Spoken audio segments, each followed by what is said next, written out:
Suara saya tadi nggak kedengaran. Baik, sekarang saya sedang screen share, tapi saya buat dulu untuk ini. Nah, terima kasih. Saya pikir ini sesuatu yang inovatif. Pak Pendeta David tiba-tiba memberikan WhatsApp ke saya waktu sedang seru-serunya ikut Kongres Baptis Sedunia di Brisbane bulan lalu ya. Sehingga saatnya tepat pas saya sedang mengikuti juga salah satu diskusi tentang sejarah baptis, karena banyak sekali setiap di pertemuan-pertemuan baptis sedunia maupun Asia selalu ada menggali ulang tentang sejarah baptis. Kemarin di BWA lebih kepada melihat peran misionari baptis di seluruh dunia, karena kita melihat itu sebagai bagian yang tidak terpisahkan. Dan oleh karena itu dalam rangka menyambut ulang tahun GGBI, kita mengucap syukur ada teman-teman semua yang hadir di sini, dan Gereja Baptis Ngadi Negara cabang Gaul Community begitu inovatif membuat kita belajar dan membuat saya belajar lagi. Ini ada banyak teman-teman, terima kasih sudah hadir. Salah satunya tadi yang menyapa saya itu Pak Yoke, itu teman baru saya, doakan. Kita baru saja memulai satu church planting dengan Pak Yoke ya, di Serpong untuk English Baptist. Jadi dari Jakarta International Baptist Church, Pak Yoke dan Pendeta Steve Skruder, karena rumah saya di Serpong, saya ikut-ikutan, dan kita berdoa supaya ini bisa menjadi sesuatu yang seperti sejarah baptis ya.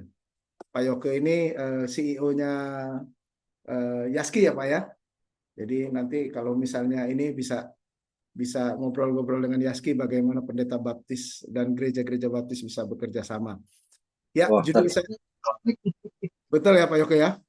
ya, Ya, saya promosi karena kemarin selalu dibawain roti oleh Ibu Yoke setiap kali acara ibadah. Jadi harus berterima kasih.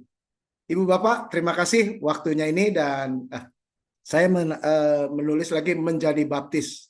Waktu saya jadi sekjen bersama dengan Pendeta Sutoyo, satu buku yang sudah itu pertama dan terakhir kali tentang sejarah baptis Indonesia itu menjadi baptis Indonesia.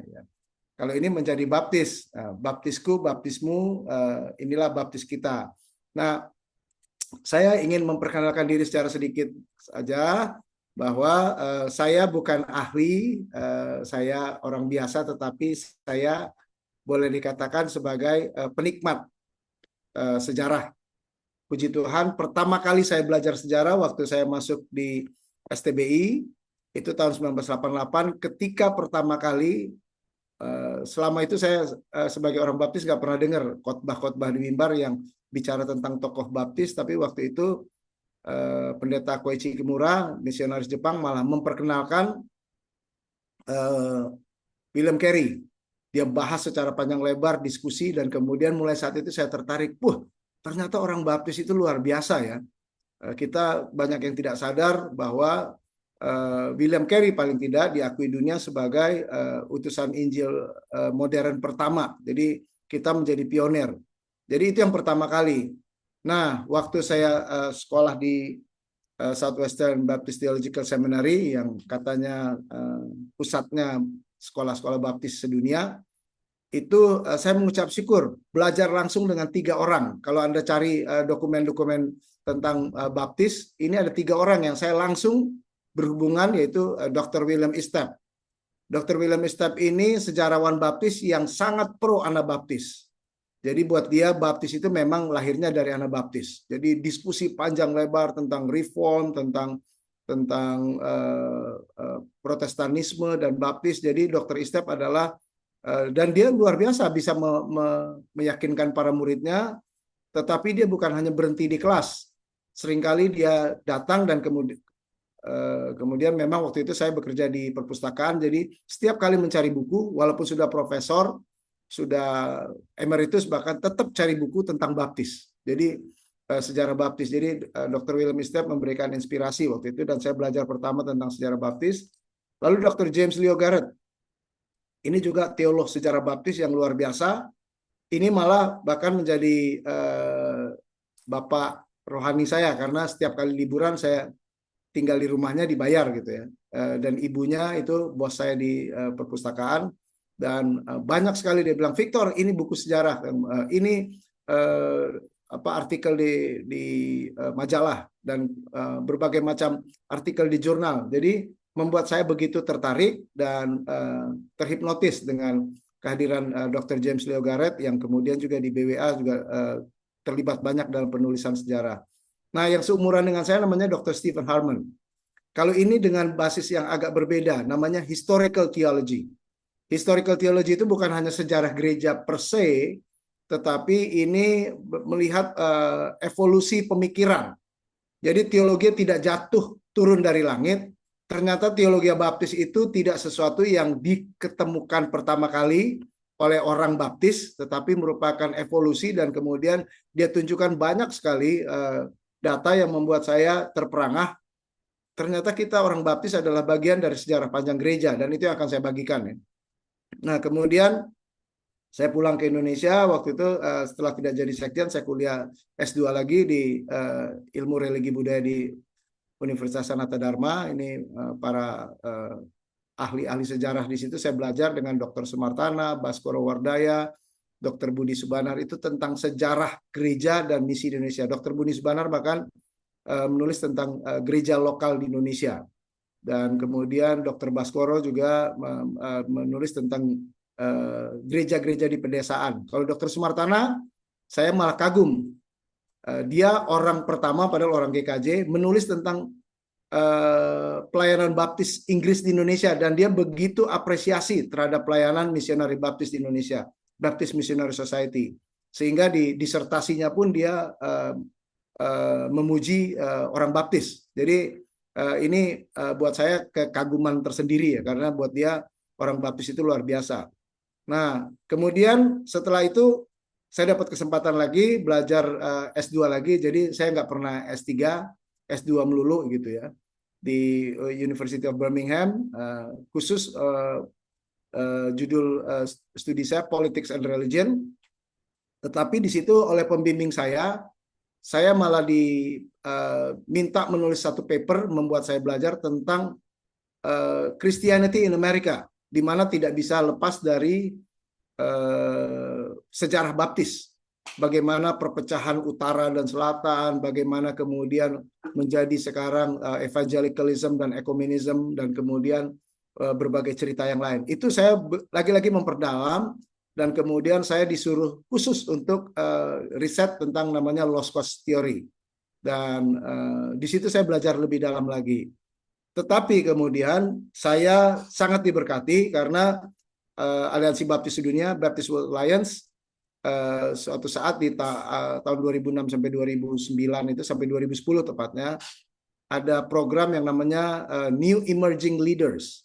25 orang, saya masih lebih muda waktu itu, di bawah 40 tahun, itu bersama-sama seluruh dunia belajar, di bawah 45 malah, belajar bersama tentang apa itu kebaptisan, tata gerejanya, lalu kemudian berbagai macam tradisi baptis yang ada di dunia. 25 orang dari seluruh dunia, 5 dari Asia Pasifik, dan puji Tuhan saya ikut selama 5 tahun. Kami ke Ghana, kami ke Brazil, kami ke Amerika, kami ke Eropa, kami setiap kali ada pertemuan baptis kami selalu menjadi belajar dan ada mentornya. Dan mentor saya waktu itu, saya ingat Pendeta Sean Quiz, itu bekas ketua misi baptis American Baptist, misi baptis dunia American Baptist, yang kemudian gara-gara itu GGBI bisa bekerja sama dengan American Baptist setelah tahun 2010 itu di Kongres, saya ingat Kongres Surabaya. Dan selanjutnya saya masih membaca, saya masih berguru kepada siapa saja, termasuk kepada ibu bapak sekalian. Kalau saya punya kekurangan, nanti tolong diberikan masukan, diberikan catatan, dan di mana saja. Ini contohnya, setiap kali kami pergi jalan-jalan keluarga, kami selalu mencari yang punya catatan sejarah gereja. Ini tempat Maximilian, di depan gereja Maximilian di Milan, tempat sejarah martir pertama ya, namanya Maximilian. Jadi itu kemanapun kami pergi, saya secara pribadi, tetapi keluarga juga diajak untuk belajar sejarah, karena belajar sejarah itu sangat adiktif ya, sangat menolong kita untuk, katanya Bung Karno, jas merah, jangan sekali-sekali melupakan sejarah. Nah, tokoh yang saya ingin pertama kali sharing itu adalah Thomas Helwys. Thomas Helwys ini adalah pemikir baptis awal. Tulisan-tulisannya luar biasa, nanti saya akan bagikan dalam dokumen, tapi ini salah satunya. We do freely profess, ini bahasa Inggris tahun 1600-an. Our Lord King had no more power over their Roman Catholic consciences than over ours, and there is none at all. Let people be heretics, Turks, Jews, or whatsoever, it appertains not to the earthly power to punish them in the last measure. Ini bicara tentang kebebasan beragama, dibilang Yesus satu-satunya raja yang memiliki kekuasaan. Waktu itu gereja Katolik begitu kuat, Roman Catholic consciences itu sudah mempengaruhi semua orang, termasuk gereja Anglikan. Tetapi juga pada waktu ada kekuatan luar biasa, bukan kekuatan spiritual ya, kekuatan lembaga agama yang begitu kuat, ada orang-orang yang tertindas. Sehingga orang baptis pada waktu itu termasuk yang tertindas. Dan Thomas Helwys tidak berpikir egois hanya untuk orang baptis saja. Thomas Helwys mengatakan kebebasan beragama itu adalah kepada semuanya. Bidah, heretics, Turks itu Islam, Yahudi, atau apapun kepercayaan orang, harusnya tidak boleh dihukum berdasarkan kekuatan magistrasi dunia. Artinya kerajaan tidak boleh. Orang bebas beragama karena kita percaya ada our Lord the King. Ya, Tuhan Yesus itu adalah sebagai bagian yang sebagai kepala dari semuanya, kepala sejarah gereja, kepala gereja, dan kita tidak bisa membatasi orang mau beragama dan kemudian membuat kita hanya punya satu agama seperti yang dilakukan oleh gereja Katolik dan gereja Anglikan pada waktu itu. Ini yang merupakan bagian yang saya harus kutipan yang pertama. Jadi ingat nama Thomas Helwys. Nah, baptis itu mengenal identitas baptis itu bagaimana? Diskusi-diskusi yang panjang, paling tidak ketika kita bicara itu di 5 poin ini ya. Jadi baptis itu Kristen atau enggak? Baptis itu Kristen atau tidak? Lalu kemudian Kristennya yang mana? Kristennya yang barat atau timur? Ya, ini juga diskusi. Kita gereja mana? Gereja baptis itu gereja barat atau gereja timur? Kemudian dilanjutkan lagi. Baptis itu Protestan atau bukan? Nah, ini diskusi yang cukup seru ya. Kalau di Indonesia karena kebanyakan misioneri kita termasuk ayah saya belajar dari misioneri yang punya latar belakang landmark. Landmarkism itu artinya baptis itu dari perjanjian baru. Jadi anak-anaknya Yohanes Pembaptis yang kemudian itu menjadi pembelajaran pendeta-pendeta awal. Saya pernah berdebat dengan ayah saya waktu saya punya buku, tapi sayangnya dia terlalu cepat meninggal tahun 88 sebelum saya sekolah teologi ya. Nah, jadi ini pertanyaan Protestan atau enggak? Bahkan selanjutnya, kalau gitu Protestannya reformator atau bukan? Dan ini adalah bagian pertanyaan yang lain. Apakah baptis itu reformator atau tidak? Lalu pertanyaan yang sekarang secara paling tidak di 3 kali pertemuan BWA dan Baptis Asia Pasifik, is Baptist evangelical? Is Baptist ecumenical? Ini pertanyaan-pertanyaan yang jadi ekumenis atau karena di Indonesia paling tidak atau bahkan di dunia terbagi 2. Ada yang namanya World Council of Churches sama World Evangelical Alliance. Di Indonesia ada PGI, ada PGLI. Nah, di Indonesia memang ada PBI sendiri, jadi tidak terbelah 2 gitu ya. Nah, cuman di mana-mana itu terjadi diskusi ini dan saya pikir perdebatan akademis itu penting untuk menggarami pemahaman umat baptis secara paling tidak secara umum, secara generik, bahwa siapa kita itu penting. Apakah Kristen, apakah kita gereja barat atau timur, apakah kita Protestan atau bukan, apakah kita reformator atau tidak, apakah kita Injili atau ekumenikal. Saya mulai dari yang pertama. Kristen kita adalah Kristen perjanjian baru. Ini bukan ortodoks dalam arti gereja timur ya. Tapi ortodoks itu adalah yang punya pemahaman pengakuan yang memang mengakui seperti yang diakui dari gereja awal. Gereja awal paling tidak, catatan abad kedua itu ada yang namanya pengakuan iman rasuli. Pengakuan iman rasuli itu pengakuan iman tertua yang diyakini dibuat oleh para rasul.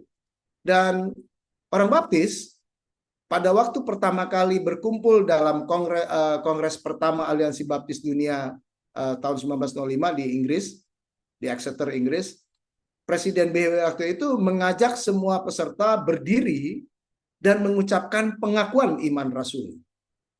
Artinya, walaupun kita bukan orang kredalisme, mungkin kalau Bapak Ibu ke gereja GKJ, GKI, HKBP itu diucapkan setiap minggu. Tetapi kita adalah orang-orang yang mengakui pengakuan iman rasuli itu adalah pengakuan iman kita juga. Pernah dilakukan pada waktu saya belajar historical theology, kami membahas satu persatu mana yang berlawanan dengan baptis. Aku percaya kepada Allah Bapa yang Maha Kuasa, Khalik langit dan bumi, dan bahkan sampai kepada gereja yang kudus dan am. Aku percaya kebangkitan orang kudus, dan itu semuanya bagian dari kita semua. Tidak ada satu titik pun yang berlawanan dengan keyakinan baptis. Jadi walaupun pengakuan iman rasuli itu tidak diulangi setiap minggu karena kita baptis percaya kita bukan kredolisme, tapi kita konfesi. Aku percaya. Tetapi walaupun kita tidak mengucapkan itu berulang, pengakuan iman rasuli itu adalah bagian dari pengakuan iman orang baptis. Makanya tahun 1905 pertama kali Aliansi Baptis Sedunia itu diucapkan secara bersama-sama. Lalu bagaimana pengakuan iman Nisea? Pengakuan iman Nisea adalah ortodoksi kekristenan. Ingat waktu itu antara Arius dan Athanasius. Memang ini dikumpulkannya oleh penguasa, tetapi kita tidak berhenti di situ. Para pemimpin gereja, bapak-bapak gereja patristik, itu menjadi pengakuan yang diakui oleh umat baptis sedunia juga. Bahkan kemarin dalam acara di Brisbane, dalam kebaktian umum, kita semua berdiri bersama-sama mengucapkan pengakuan iman Nisea, di mana pengakuan iman ini adalah pengakuan iman bersama kita yang lagi-lagi kalau kita bahas, itu tidak ada bertentangan dengan keyakinan baptis sama sekali. Jadi tidak ada bicara tentang baptisan, tidak ada bicara tentang ya berbagai macam tata gereja yang berbeda dengan orang baptis, tapi ini adalah pengakuan iman yang hakiki. Jadi kalau kita ditanya apakah kita Kristen, ya kita Kristen. Kristen kita Kristen yang ortodoks. Ortodoks artinya yang sesuai dengan Alkitab. Dan sesuai dengan Alkitab, sejarah gereja mencatat bahwa ada pengakuan iman rasuli dan pengakuan iman Nisea. Dan itu mungkin basis keyakinan iman kita. Kalau kita nanti ketemu dengan teman-teman kita dari orang Kristen yang lain, dari gereja yang lain, kita sekeluarga, kita orang-orang yang mengakui pengakuan iman yang sama. Walaupun nanti dalam praktek-praktek yang lain kita berbeda. Nanti kita akan melihat. Itu yang pertama. Kita Kristen. Dan pengakuan iman rasuli dan pengakuan iman Nisea adalah bagian dari pengakuan kita. Lalu pertanyaannya, gereja kita barat atau timur? Ini menarik, ada perpecahan besar dalam sebuah sejarah gereja, yaitu skisma besar 1054, di mana kemudian terjadi timur dan barat. Timur itu menjadi gereja Katolik Ortodoks, barat itu Roma Katolik. Katolik yang berpusat di Roma, Katolik yang berpusat di timur itu di berbagai tempat, ada Syria, ada di Yunani, ada di Konstantinopel. Itu menjadi bagian gereja-gereja ortodoks, Koptik itu yang di Timur Tengah, tapi yang di Barat Roma Katolik. Nah, kalau kita melihat ini, kita yang mana? Walaupun kita adanya di Indonesia, tapi bukan berarti kita gereja Timur. Kita adalah gereja Barat, karena kita semua turunan tradisi dari perpecahan gereja di Barat ini ya. Gerakan Baptis lahir dari tanah pergolakan gereja Barat dan kritik terhadap gereja Katolik Roma yang perlu diperbaharui menjadi gereja sesuai Alkitab. Jadi kita memang bagian dari tradisi gereja Barat. Katolik itu sebetulnya dari dua kata bahasa Yunani, kata holos, according to all, artinya gereja untuk semua. Pengakuan iman rasuli sebenarnya, aku percaya kepada gereja yang kudus dan am. Gereja yang, kalau di gereja Katolik dikatakan aku percaya kepada gereja yang kudus dan Katolik. Nah, Katolik itu artinya semua, am. Itu artinya dimiliki oleh semua dan inklusif untuk semuanya. Tetapi Katolik Ortodoks itu berkembang di dunia timur dengan paham paling tidak yang paling berbeda adalah ikonik.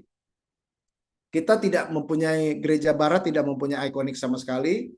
Paling tidak tradisi yang paling jelas itu adalah ketika kita merayakan Natal 25 Desember, orang-orang Katolik Timur merayakannya 6 Januari atau minggu pertama di bulan Januari. Itu namanya Epifani. Jadi mereka tidak merayakan 25 Desember. Jadi ini perpecahan ini menjadi terus semakin besar ya. Dan ini kita adalah bagian dari gereja barat. Lanjut lagi, gereja baptis Protestankah? Kita tahu nanti tepatnya tanggal 31 Oktober itu hari reformasi ya, hari Protestanisme dunia. Gereja baptis Protestan enggak? Nah, itu adalah kisah ketika kita tahu bahwa sebetulnya tanpa gerakan Protestan, baptis tidak hadir. Atau mungkin agak susah dimulai. Lagi-lagi kita tidak berbicara, ini kita berbicara tentang konsep historiografi ya. Konsep kesejarahan, artinya evolusi pemikiran. Kalau kita mengatakan itu memang sudah kehendak Tuhan, ya iya kehendak Tuhan. Tetapi ada evolusi pemikiran dalam berpikir teologis, makanya ada 3 orang yang menjadi penanda. 1517 itu reformasi dimulai ketika Martin Luther melakukan protes dengan memasukkan 95 dalil mengkritik gereja Katolik di Wittenberg. Protesnya ini sangat menolong orang baptis karena kita meminjam banyak hal. Paling tidak ketika kita boleh membaca Alkitab dalam bahasa yang berbeda. Dulunya itu hanya bahasa Latin saja, hanya Vulgata saja. Dan kemudian semua ibadah dilakukan hanya dalam bahasa Latin. Luther melawan itu. Dan nanti kita dengar ada yang sola fide, sola gratia, scriptura, kembali ke Alkitab. Para romo-romo Katolik, para pastor Katolik waktu itu, termasuk salah satunya nanti Balthasar Hubmaier, sampai dia belajar Alkitab, dia tidak tahu bahwa Alkitab itu memang memiliki ajaran-ajaran yang seperti kemudian dia menjadi seorang tokoh Anabaptis pertama, namanya Balthasar Hubmaier. Artinya, orang masuk ke gereja hanya sekedar ritual. Masuk dalam bahasa Latin, tidak tahu isi Alkitab, dan itu Martin Luther yang pertama. Kita mengucap syukur karena ada gerakan inilah yang membuat gerakan baptis kemudian bisa bertumbuh dan berkembang. Yang kedua adalah Johannes Calvin. Dalam Institutio, dokumen yang adalah sebuah apologia atau pembelaan imannya, itu luar biasa. By the way, Johannes Calvin ini bukan teolog seperti Martin Luther. Johannes Calvin ini adalah seorang ahli hukum. Dia lawyer. Dia seorang ahli hukum, S3 hukum, tapi dia bisa membuat catatan dokumen. Kalau pernah membaca Institutio, itu catatan yang paling luar biasa detailnya. Ya, saya pernah diajak membaca ini sekali sudah blenger sampai setengah halaman saja ya. Jadi ini sesuatu yang luar biasa, tapi itu dia mengingatkan bagaimana itu sola fide, sola gratia, kita diselamatkan oleh iman bukan karena perbuatan, kita diselamatkan hanya oleh kasih karunia, memperkuat apa yang dikatakan oleh Martin Luther. Lalu kemudian ada doktrin keselamatan. Doktrin sanktifikasi itu doktrin keselamatan di mana salah satunya ada sanktifikasi, lalu kemudian keterpilihan orang percaya, itu Calvin yang mulai. Dan kemudian itu diadopsi oleh gereja baptis awal. Selanjutnya adalah Ulrich Zwingli. Ini walaupun saya taruh paling bawah, tapi dia sebenarnya lebih dulu dari Johannes Calvin. Tetapi dia kurang sebesar Martin Luther karena Martin Luther ada gerejanya sendiri, Lutheran, HKBP, semua itu teman-teman yang HKBP itu dan episkopal, maaf bukan episkopal tapi teman-teman Lutheran di Amerika. Johannes Calvin juga ada gerejanya, gereja Reform. Di sini ada GPIB, GKI, GKJ, semuanya itu Reform.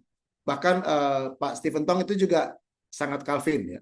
Nah, tetapi Ulrich Zwingli ini adalah sesuatu pemikiran yang luar biasa. Dia pertama kali mengajarkan khotbah secara ekspositori. Baca Alkitab, gali ke dalam, dan kemudian khotbahkan dari pesan Alkitab itu. Bukan dari tradisi, bukan dari segala macam. Dan Ulrich Zwingli ini. Dan yang menariknya, walaupun kemudian dia berkelahi dengan murid-muridnya, dengan Konrad Grebel, dengan Balthasar Supmayer tentang baptisan orang percaya, mereka akhirnya tidak bersepakat dengan gurunya Ulrich Zwingli ini. Tetapi Ulrich Zwingli adalah orang yang menolong kita untuk perjamuan kita. Kalau Anda belajar perjamuan kudus itu ada 3 paham ya. Konsubstansiasi, transubstansiasi, dan sebagai peringatan. Konsubstansiasi artinya roti yang kita makan menjadi darah dan tubuh Kristus dalam tubuh kita. Kalau transubstansia, ketika kita makan, darah dan tubuh Kristus itu menjadi inspirasi. Kalau peringatan, roti dan darah itu tidak jadi apa-apa, hanya memperingati tentang karya Yesus. Jadi itu Ulrich Zwingli. Dan baptis sangat berhutang kepada pemahaman awal ini. Perjamuan kudus buat dia bukan sakramen. Ya, jadi bukan sakramen, tidak menyucikan sama sekali. Perjamuan kudus hanya membuat kita untuk mengingat. This do in remembrance of me gitu ya. Nah, 3 orang inilah kalau kita tanya kita Protestan, saya harus mengatakan baptis itu Protestan karena 3 hal ini yang diteriakan oleh tokoh-tokoh Protestan awalnya itu sola fide, hanya karena iman keselamatan kita, sola gratia, hanya oleh karena kasih karunia. Jadi fide dari kita manusia, gratia dari Allah yang memberikan kita, dan semua itu hanya bisa didapatkan dari sola scriptura. Ini orang baptis banget. Orang baptis berhutang kepada Martin Luther, Johannes Calvin, Ulrich Zwingli, selain hal-hal yang tadi sudah saya ceritakan.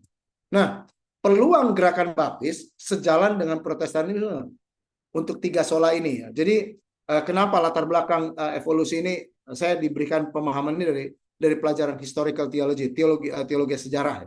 Jadi berteologi itu tidak jatuh dari langit, tapi kita sangat-sangat diberkati oleh hadirnya 3 orang ini. Atau paling tidak oleh gerakan Protestanisme. Karena protesnya Martin Luther di Gereja Katolik di Wittenberg. Nah, pertanyaannya reformator atau tidak? Salah satu kata yang sering menggambarkan gereja reformasi adalah Ecclesia semper reformanda est. Artinya gereja selalu mereformasi dirinya. Nah, ada 2 secara sejarah. Gereja reformator itu ada 2. Yang magisterial dan yang radikal. Reformator magisterial itu adalah Lutheran, Reform, Anglikan. Yang radikal itu Anabaptis dan Baptis. Kalau Anabaptis di Indonesia itu Gereja Mennonite sekarang ada 2 paling tidak, GKMI Gereja Kristen Muria Indonesia, GITJ Gereja Injili Tanya Jawab, tetapi juga ada juga yang sekarang Anabaptis Karismatik JKI. Ya. Itu juga Anabaptis, cara berpikirnya Anabaptis. Nah, apa isinya reformator radikal? Reformator radikal itu menganggap reformasi yang tadi 3 tadi itu, Lutheran, Reform, lalu kemudian anak-anak buah Zwingli itu tidak komit kepada 3 sola. Sola fide, sola gratia, sola, karena ada tambahan-tambahan lain. Dan ternyata itu menjadi sesuatu yang diprotes oleh teman-teman radikal, baik Anabaptis dan Baptis. Lalu komit dong, kalau bilang sola scriptura, belajar Alkitab, back to Bible. Dan orang-orang itu sudah menambah kurangi ya. Jadi ketika kita melihat itu kisah Luther dan Zwingli, itu karena ada alasan-alasan lain, yaitu misalnya mengkritik keras gereja negara. Mereka sudah Luther bekerja sama dengan negara. Bahkan Calvin adalah seorang yang mendirikan gereja Protestan pertama di Jenewa. Setiap kali saya ke Jenewa, saya selalu kembali ke gerejanya Calvin untuk melihat bahwa disitulah pernah terjadi syariah Protestan, gitu ya. Jadi syariah Protestan itu kalau Anda memasuki Lent itu 40 hari sebelum Paskah Jumat Agung, tidak boleh makan daging. Kalau ketahuan makan daging akan dicambuk. Jadi sudah sampai seperti itu, dan tidak boleh ada agama lain di situ. Kalau ada orang Katolik dibunuh, ada orang anak Baptis ditenggelamkan di sungai es. Jadi memang gereja negara sudah terjadi. Jadi Calvin melakukan hal itu. Tapi Anda jangan marah kepada GKI, GKJ, jangan ya, GKP gitu ya. Wah, lu bunuh gua gitu ya. Mereka memang membunuh orang Baptis waktu itu ya. Nah, kemudian reformator radikal, komitmen mereka gereja ya gereja, tidak menjadi gereja negara. Jadi di situ perbedaannya. Teman-teman radikal tidak sepaham dalam hal-hal ini. Nah, dua hal yang berbeda ketika saya mengatakan Eropa, Eropa itu adalah Eropa daratan. Inggris juga bagian dari Eropa, tapi itu Eropa kepulauan. Nah, di Eropa daratan, kelompok radikal bertengkar dengan magisterial, pertengkaran Paido dan Credo Baptism. Ini saya istilahkan. Paido itu adalah baptisan bayi, Paido anak-anak. Credo itu baptisan berdasarkan kepercayaan. Jadi kalau Anda cari terminologi ini keluar di mana-mana. Credo baptisan adalah baptisan orang percaya. Dan diskusi ini menjadi panjang. Dan gereja negara.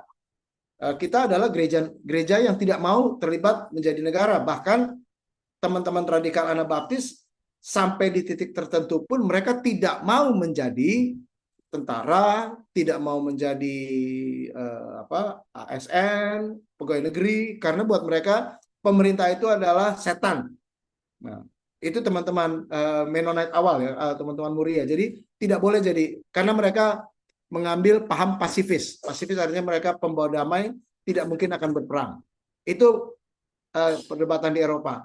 Di Inggris, radikal reformator radikal baptis. Ini mulai dari puritanisme, berkembang ke separatisme, berkembang ke gereja baptis. Apa bedanya? Puritanisme itu adalah pada waktu itu kita tahu setelah Raja Henry VIII itu ada Anglikanisme di pertengahan abad ke-15. Jadi sama dengan Luther 1507, kalau ini abad 15 ke atas di Inggris Henry VIII tidak boleh kawin lagi, dan kemudian oleh karenanya dengan kekuasaannya dia membuat gereja Katolik cabang Inggris, tetapi disebut gereja Inggris, gereja Anglikan. Anglikan itu dari English, Anglikan. Nah, waktu itu menjadi gereja negara, banyak praktek-praktek yang tidak benar. Para teolog, para pendeta merasa, wah ini nggak benar. Nah, ada kelompok pertama yang mengatakan mereka Puritan, kembali ke Alkitab. Tapi mereka tetap di dalam gereja Anglikan. Mereka tetap menjadi pendeta di Anglikan, mereka tetap menjadi diakon di gereja Anglikan, tetap beribadah di Anglikan, tetap sekolah teologianya di Cambridge dan Oxford, di tempat-tempat gereja Anglikan, tetap. Tetapi ada kelompok satu lagi, setelah belajar lebih banyak, bilang, oh nggak bisa. Kita nggak bisa hanya tetap di dalam gereja Anglikan. Kita harus pisah. Ibadah kita pisah. Kita nggak mau bersama dengan. Tapi prakteknya masih gereja Anglikan. Dikatakan separatisme. Makanya mereka beribadah di rumah, beribadah di tempat-tempat di luar gereja-gereja yang megah itu. Nah, mereka inilah yang kemudian dikejar-kejar dan dibunuh. Separatisme inilah yang kemudian menjadi cikal bakal baptis di Inggris. Dan kemudian mereka bicara tentang gereja bebas. Jadi diskusinya gereja bebas. Gereja bebas yang tidak mau diatur oleh negara. Karena pada waktu itu ketika salah satunya adalah undang-undang di Inggris kemudian dipaksa untuk tidak boleh ada lebih 50 orang beribadah di satu tempat selain gereja Anglikan. Orang baptis pinter. Mereka kumpul di sebuah rumah, ada 5 rumah, pendetanya di tengah-tengah, di setiap rumah itu isinya 10 orang. Pinter ya orang baptis ya. Jadi tidak terkena pasal hukum itu. Atau juga 9 Mile Act.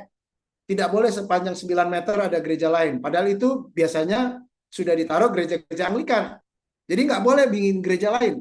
Nah makanya bilang, wah gereja harus bebas dari pengaruh undang-undang. Beribadah itu harus bebas.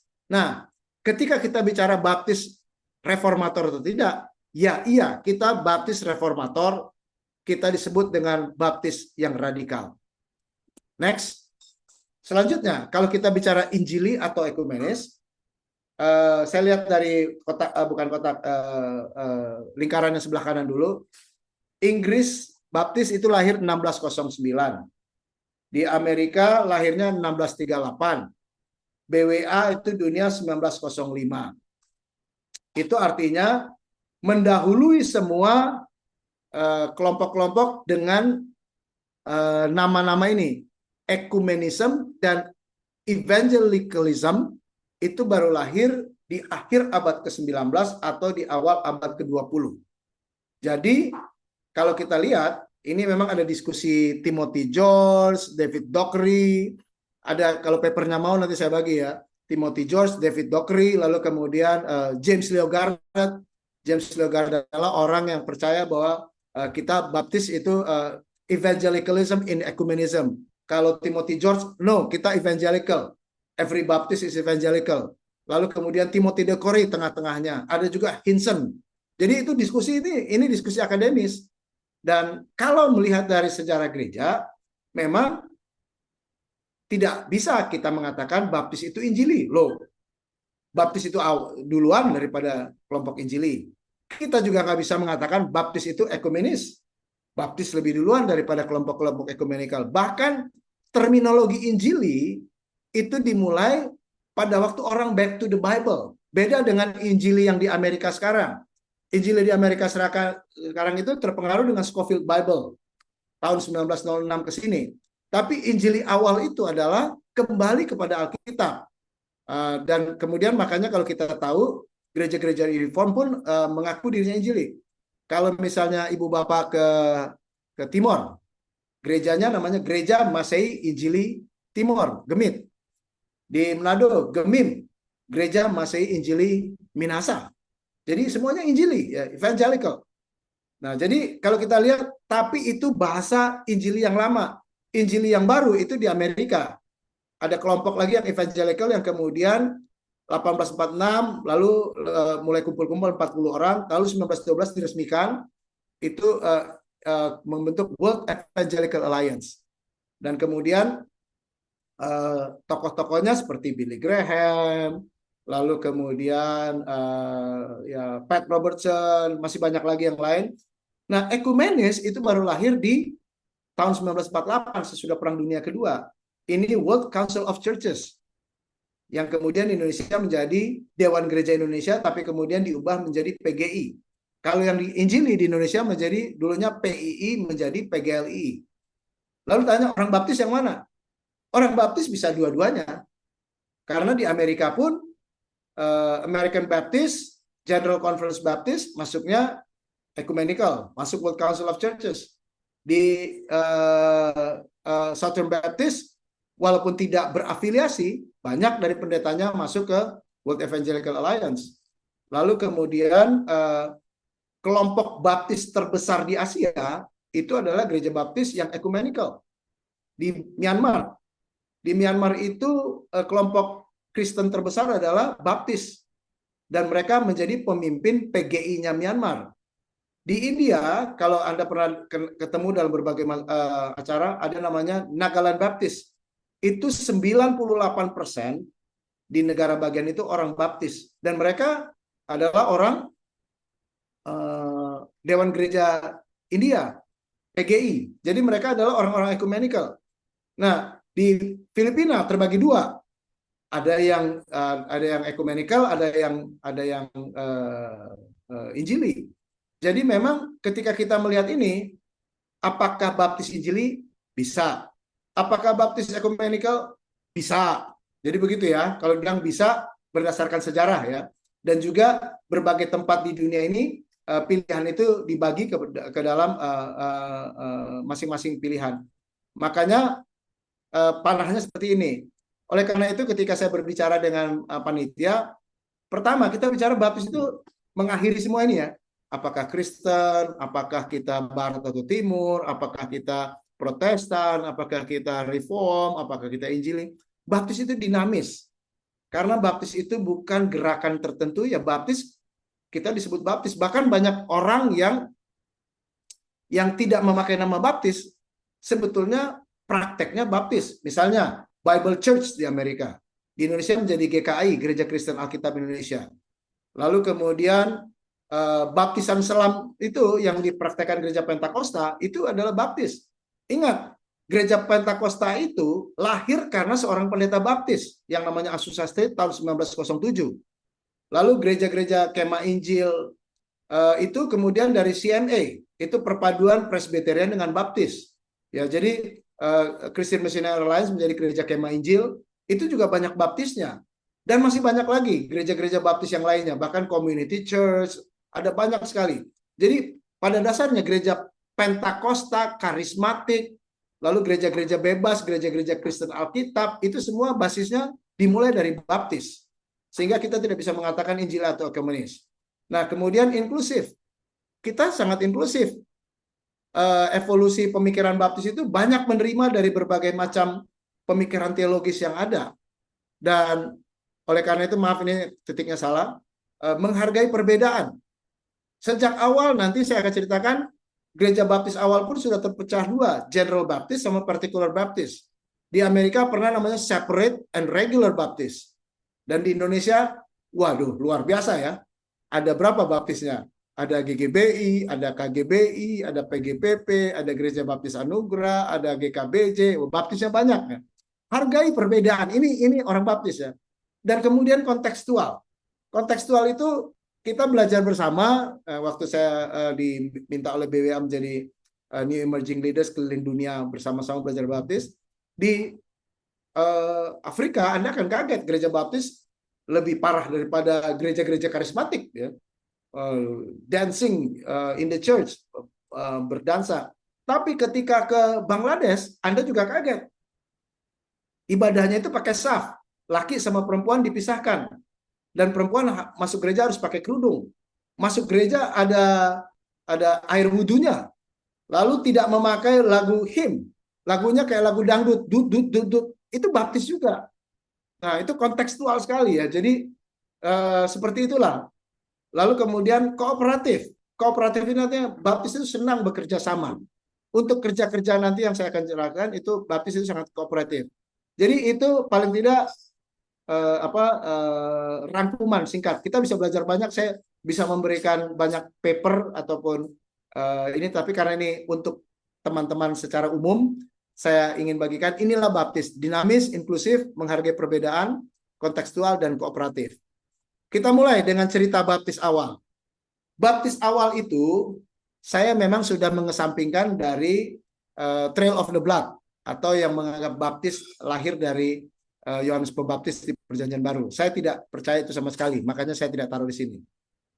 Yang pertama, pengaruh Anabaptis. Ini saya katakan, saya hampir percaya ini karena Dr. Istep yang orang ahli ini. Kenapa? Anabaptis itu mereka yang memulai, makanya disebut Anabaptis, baptisan orang percaya. Mereka yang memulai. Kita baptis mendapatkan ide itu dari mereka. Jadi baptisan orang percaya memang belajar Alkitab. Tetapi ketika dalam dialog diskusi, ada teman-teman Baltasar Hubmaier, Conrad Grebel, dan si Menno Simons kemudian menemukan hal ini, dan kemudian mereka berani mati. Baltasar Hubmaier itu mati di pancung kepalanya. Lalu Conrad Grebel dan kemudian perempuan-perempuan Anabaptis itu ditenggelamkan di sungai di Jerman karena mereka keyakinan iman bahwa mereka baptisan orang percaya. Orang baptis mendapat dari pengaruh Anabaptis. Nah, kalau yang di Inggris itu Puritan sama separatis. Tadi saya sudah ceritakan. Ini orang-orang yang memang gerah dengan melihat gereja Anglikan. Kok kita nggak bisa belajar Alkitab sendiri walaupun sudah dalam bahasa sendiri? Ya. Tetapi akhirnya mereka memilih pisah, dan ini di Inggris. Ini teori yang kedua. Yang saya ambil spiritual kinship, artinya persaudaraan rohani, gabungan antara unsur Inggris Puritan Separatis dan Eropa Anabaptis. Kenapa? Ini dia. Kita tahu kesamaan dengan Anabaptis. Baptisan pertama kali dicatat dalam sejarah, baptisan orang percaya itu 21 Januari 1525. Itu pertama kali. Jadi orang-orang Anabaptis membaptiskan di dalam nama Bapa, Putra, dan Roh Kudus karena engkau percaya kepada Tuhan Yesus Kristus sebagai Tuhan dan Juru Selamat. Yang lain-lain baptisan bayi. Kenapa? Ini berbahaya. Buat gereja Katolik waktu itu, ini ancaman besar. Artinya ada anak-anak yang sudah merasa Kristen harus dijadikan Kristen ulang. Tapi inilah Anabaptis. Basis perlawanan Puritan adalah pengaruh reform di Eropa. Elizabeth I tahun 1588 membuat orang-orang baptis dipersekusi karena mereka percaya dengan pengaruh reform. Jadi orang di Inggris itu pengaruh reform ya. Mereka masuk ke Inggris, mereka belajar, wah gereja Anglikan nggak benar nih. Kami belajar gereja reform. Sola fide, sola gratia, sola scriptura. Ini yang kemudian mereka belajar. Dan Elizabeth I tahun 1558 melakukan persekusi. Orang-orang yang menjadi Puritan itu ditangkap, dipenjara, dan kemudian dipersekusi. Akhirnya akar separatis 1581, gereja bebas dari negara, ini juga lebih parah lagi.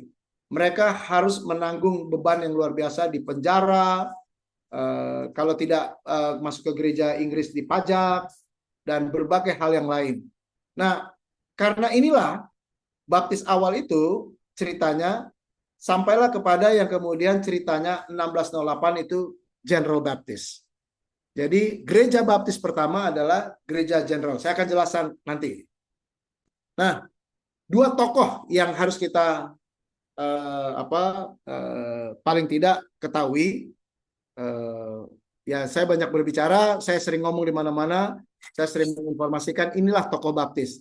Jadi kalau kita ditanya siapa tokoh baptis awal, mereka tidak mengklaim mereka memulai gereja baptis, sama seperti Luther, sama seperti Calvin, tapi mereka adalah sejarah mencatat mereka lah orang-orang pertama yang memulai gerakan baptis. Yang pertama adalah John Smith.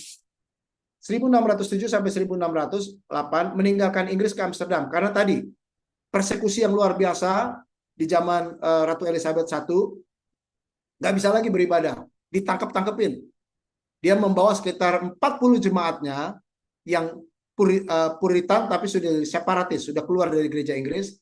Mereka lari ke Amsterdam karena dianggap Amsterdam waktu itu tempat yang bebas. Ingat ada filosofi Erasmus kalau Anda kenal. Ingat Erasmus itu sangat menghargai kebebasan. Jadi waktu itulah kemudian mereka sampai ke Amsterdam. Dan kemudian gereja baptis pertama itu tidak dimulai di gedung gereja, tapi di toko roti, di gedung milik titik-titik. Nanti saya jelaskan, ada trivia. Ini mestinya panitia memberikan hadiah ya. Saya punya kuis-kuis nih ya. Gereja baptis pertama di dunia itu di Amsterdam. Ya. Sayang saya cari waktu itu nggak ada tempatnya. Saya pernah ke Belanda tapi nggak pernah ketemu tempatnya. Gereja baptis pertama di dunia, ingat, tahun 1608. Ini salah. Maaf. Bukan 1698 ya. Saya salah ketik ya. 1608 itu gereja baptis pertama. Ini karena Microsoft saya sudah langganannya sudah habis. Jadi saya pakai ini, nggak bisa diperbarui. Nah, buat John Smith percaya bahwa kepemimpinan gereja dibagi bukan hanya oleh pendeta, tapi semua jemaat. Jadi diakonnya semuanya dan semua itu dibagi oleh semua. Untuk Anda ketahui, John Smith tidak punya pendidikan teologi. Dia adalah seorang pedagang. Tapi dia punya panggilan sebagai seorang Puritan yang kemudian menjadi separatis. Dan kemudian dia memulai gereja baptis, dia berani. Dia sebagai orang pertama yang sebagai seekers, pencari kebenaran, berani mengatakan itu, tetapi tidak mungkin dimulai di Inggris daripada mati. Tuhan memberikan hikmat, mari kita mulai sebuah gereja baptis.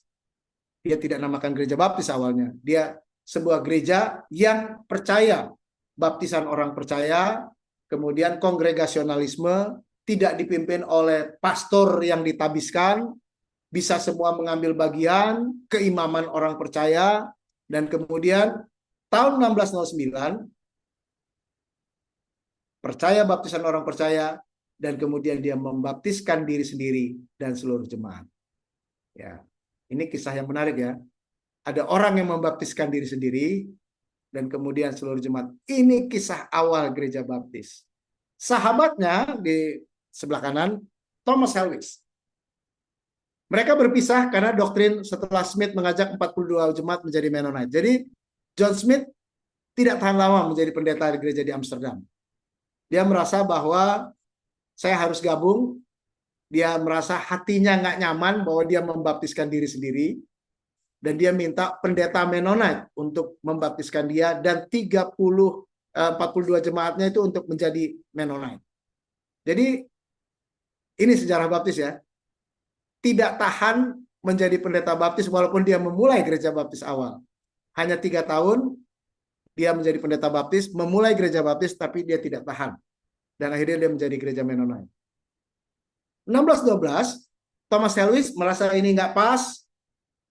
Dia konflik dengan John Smith, kembali ke Inggris dan memulai gereja baptis pertama di Inggris di Spitalfield.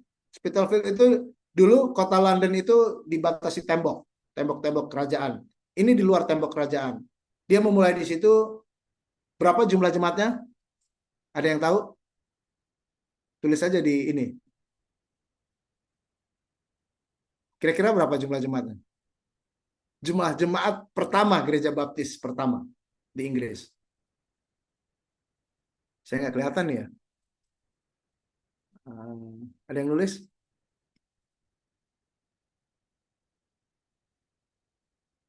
Nggak kelihatan ya.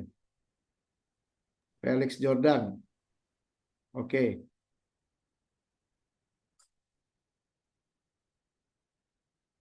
Ya, Felix Jordan betul. Cuma 10 orang. Jadi ini mendorong kita semua, church planters. Thomas Helwys hanya memulai dengan 10 orang. Dia bawa pulang dan kemudian memulai aliran General Baptist Inggris. Kenapa General Baptist? Karena dia adalah bagian baptis yang tidak, karena di Belanda itu teolog Protestan yang sangat pengaruh namanya Jacobus Arminius. Anda tahu Arminius itu menjadi Armenianisme, yang mungkin kalau kita diskusi itu berlawanan dengan apa, dengan Calvinisme, di mana buat mereka semua orang diselamatkan. Jadi General Baptist itu adalah gereja baptis pertama, adalah gereja baptis yang Arminianisme, bukan gereja baptis yang Calvinis. Nah, kemudian dilanjutkan Thomas Helwys menjadi tokoh baptis yang luar biasa. Dia punya dokumen yang luar biasa, nanti saya bagikan kemudian.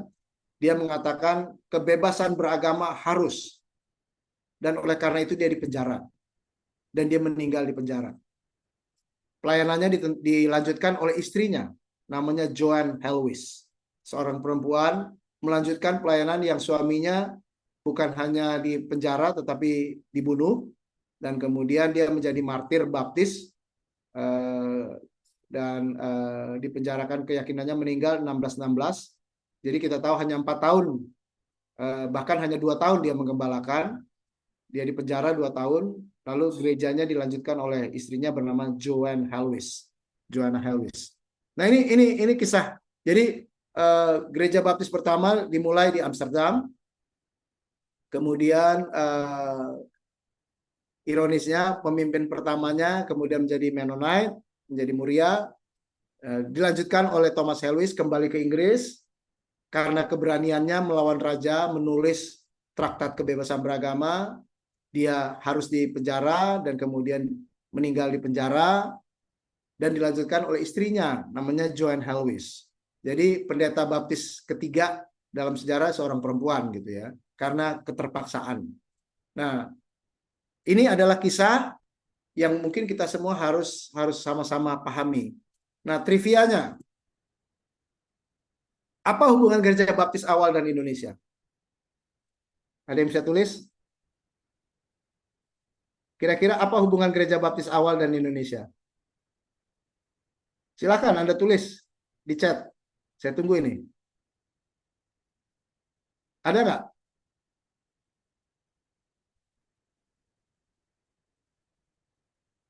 Ada? Apa hubungannya? Oh, ini ada ini bahaya ya. Aduh, ada DR itu ya. Oke, apa bukti itu pertanyaan ya? Oke, di bawah dulu. Ya, apa hubungan gereja baptis awal? Jadi, toko roti itu di gedung milik Verenigde Oost-Indische Company. Jadi, toko roti itu adalah toko roti milik VOC. Jadi, Indonesia dijajah Belanda, tapi ternyata VOC jadi berkat buat orang baptis. Ini ya luar biasa, Tuhan itu suka membuat lelucon yang kita tidak. Jadi pertama kali gereja baptis di dunia itu dimulai di kantornya company. Ini istri saya yang jawab VOC karena dia sudah banyak bocoran ngobrol-ngobrol ya. Jadi di gerejanya VOC dan ini menarik sekali. Lalu tadi dikatakan tahun 1609 pertama kali dibaptiskan baptisan orang percaya. Tapi kapan baptisan diselamkan? Ada yang bisa menjawab?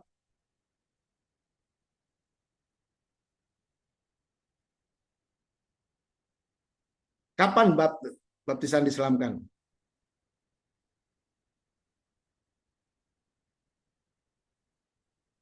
Ya sudah, karena waktunya terbatas, kita lanjut aja ya. Baptisan pertama itu, baptisan selam itu bukan dilakukan oleh gerejanya John Smith, bukan dilakukan oleh gerejanya Thomas Helwys. Thomas Helwys sudah mati, lalu dilanjutkan John Helwys istrinya. Tetapi baptisan pertama itu dimulai oleh gereja namanya JLG. JLG itu ya nanti pokoknya nanti cari sendiri, tapi oleh seorang bernama Richard Blunt. Saya tulis ya di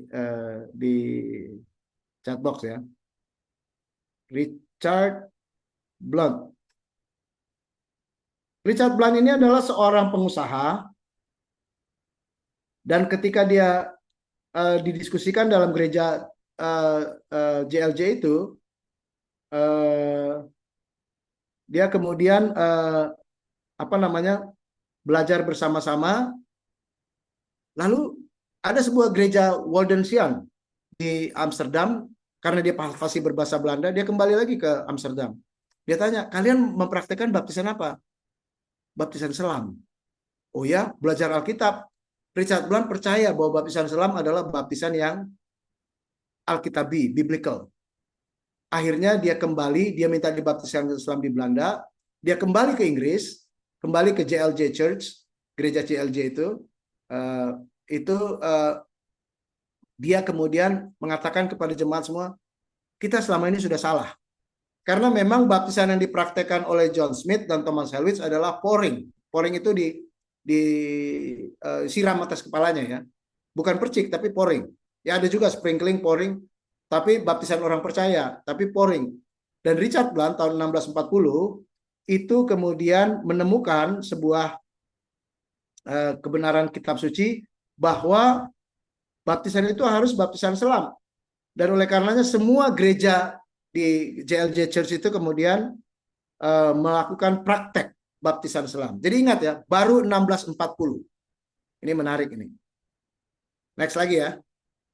Dua model gereja baptis. General Baptist, Particular Baptist. Tadi ada pertanyaan apakah bukti baptis awal kecondongan ke Armenian? Bisa iya, bisa enggak. Tapi saya jelaskan dulu. General Baptist dimulai oleh Smith dan Helwys. Beraliran Arminianisme mengikuti Jacobus Arminius Belanda. Keselamatan untuk semua orang tak terkecuali. Tahun 1626, jumlah jemaat 150-an orang. Dari awalnya hanya 10 orang dipimpin Helwys. Jadi ingat tadi, Helwys meninggal tahun berapa?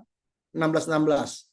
Puji Tuhan, Joan tidak dicatat berapa lama dia memimpin gereja itu, tetapi kemudian dilanjutkan, akhirnya bisa sampai jumlah jemaat 150 orang. Tapi perkembangannya hanya menjadi sekitar 115 jemaat. Ya, ini maksudnya tadi orang, kalau ini General Baptist itu jumlahnya 115 jemaat di seluruh Inggris, Wales, dan Scotland. Jadi General Baptist ini yang percaya Arminianism, total keselamatan itu buat siapa saja terbuka. Tetapi oleh karena itu, gereja ini jadi kurang terstruktur. Pengakuan iman dilakukan oleh masing-masing jemaat. Jadi setiap jemaat walaupun sudah ada asosiasi, suka-suka kamu. Jadi makanya ini yang kemudian berkembang menjadi Free Will Baptist. Artinya baptis dengan kemauan bebas. Karena Armenianismenya sangat berpengaruh. Nah itu General Baptist. Dari awal Baptis sudah seperti itu. Tapi Particular Baptist, tadi saya mengatakan JLJ Church ya. Jacob, Lathrop, and Jersey. Ini waktu itu mereka masih menjadi bagian dari gereja Anglikan, dimulai tahun 1616, tapi kemudian tahun 1638 oleh John Spilsbury yang mengutus Richard Blunt, dan Richard Blunt kembali membaptiskan baptisan selam. Jadi tahun-tahun ini penting, tetapi tidak terlalu penting. Yang penting esensinya ya. Nah, pahamnya Calvinis hanya untuk yang terpilih yang diselamatkan. Jadi only for the elect, hanya untuk orang-orang yang terpilih. Bahkan dikatakan ini 5 poin Calvinis. Saya nggak mau terlalu banyak membahas, tapi buat mereka ini adalah Calvinis ya. Total depravity, unlimited, pokoknya yang itu tulip itu ya. Kita nggak bisa apa-apa dan hanya orang-orang yang dipilih. Nah, jumlah jemaat Spilsbury, kalau tadi jemaat-jemaatnya Helwis itu 1626 150-an, jumlah jemaat Spilsbury ini 300-an. Tapi di tahun 1660-an mereka ternyata lebih banyak. Aneh ya. Maksudnya Calvinis kan tidak menginjili. Tapi kok yang lebih banyak mereka. Nah, jadi 130 jemaat. Nah, tetapi pengakuan imannya itu terstruktur.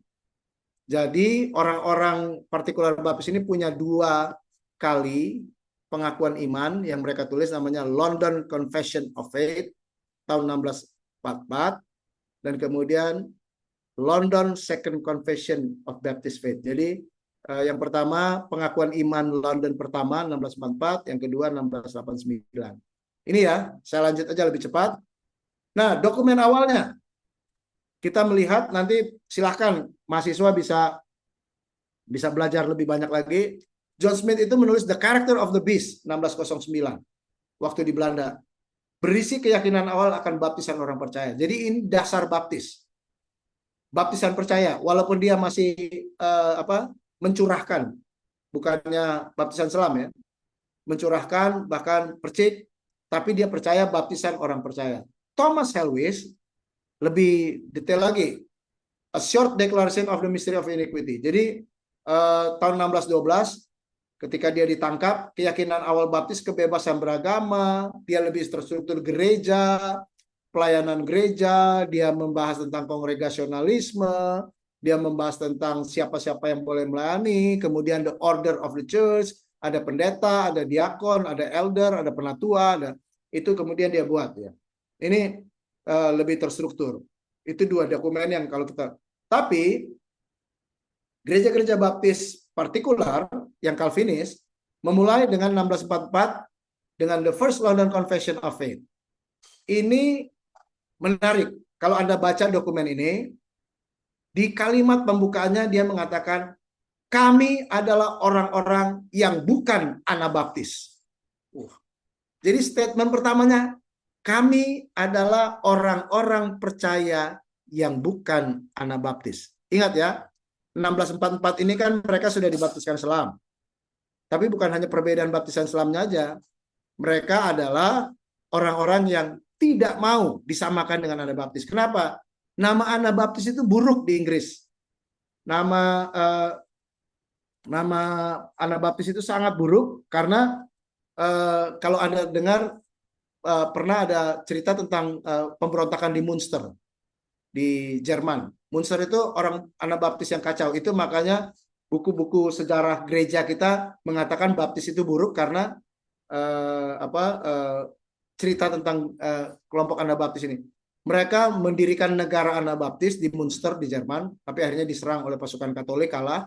Selama 2 tahun mereka melakukan praktek-praktek luar biasa, biadab, mengawinkan gadis-gadis muda, menganggap mereka raja, pokoknya parah.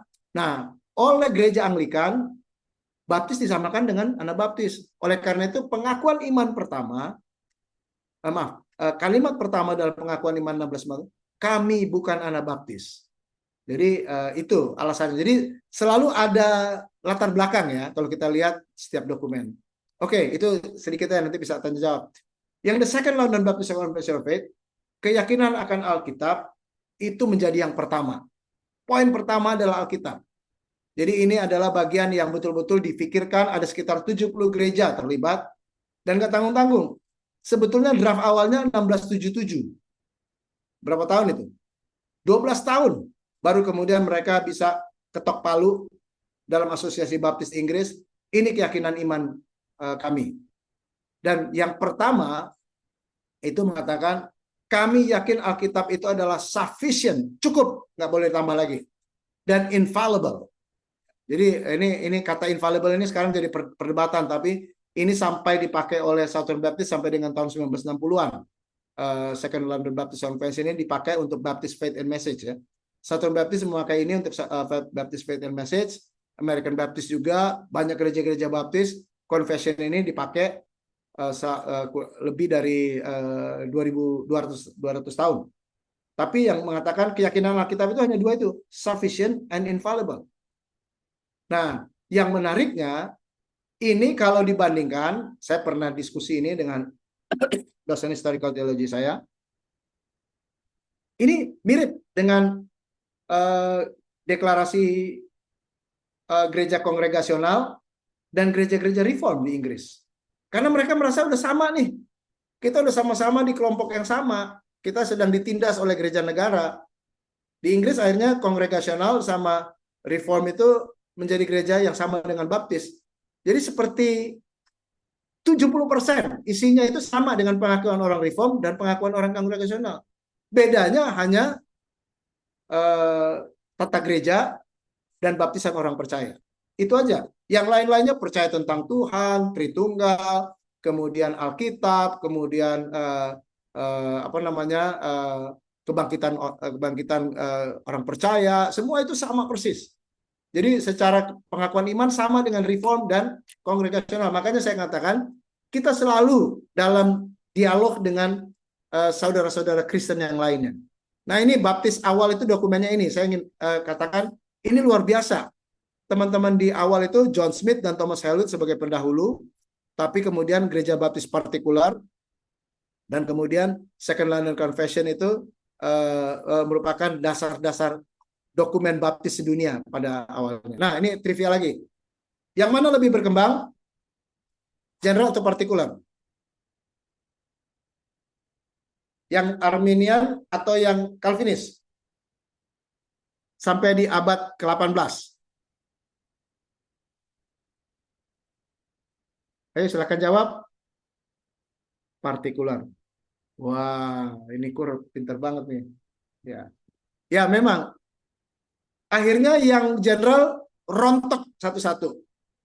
Yang partikular itu adalah karena mereka punya kepercayaan iman, itu bisa membuat mereka menyatu, dan akhirnya di sekitar tahun 1800 sudah ada lebih dari 600 gereja baptis di Inggris. Gereja baptis partikular. Dan lama-lama di abad selanjutnya pun yang general dan partikular pun menyatu karena mereka kehilangan pemahaman. Karena ada yang general yang kemudian bahkan menjadi bidat, tidak percaya lagi banyak hal yang Alkitab, dan kemudian mereka, ya terima kasih juga ini Pak Oni ya sudah menjawab, jadi Pak Kur sama Pak. Ya, next lagi. Baptis bergerak ke dunia baru. Maaf Tadi Pak Victor, 10 ya. menit lagi ya Pak Vic. Aduh, ya. Oke.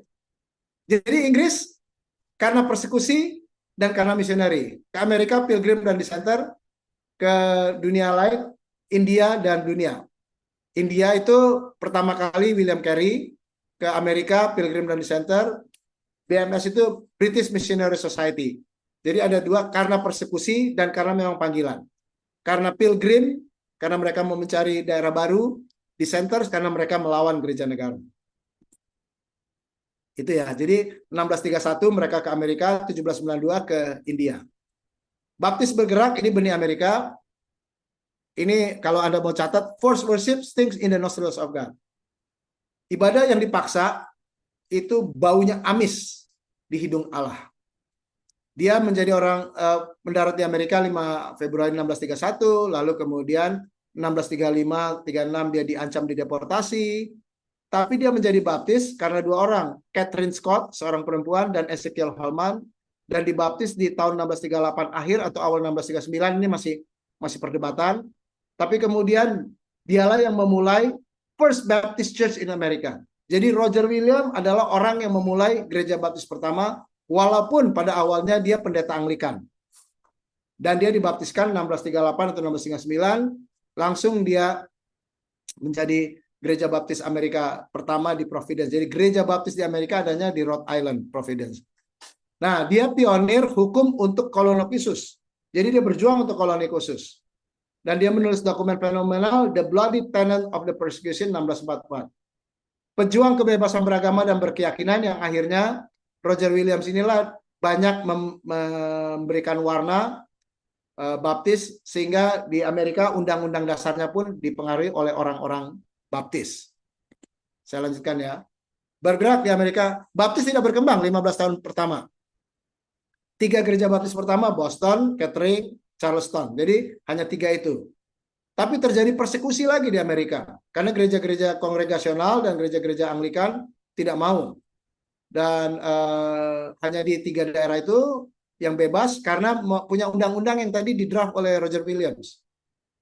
Tetapi kemudian tahun 1707 tadi kooperatif Baptis itu salah satu ciri kooperatif. Asosiasi kumpulan pertama Baptis itu di Philadelphia tahun 1707 sebagai asosiasi tertua di Amerika.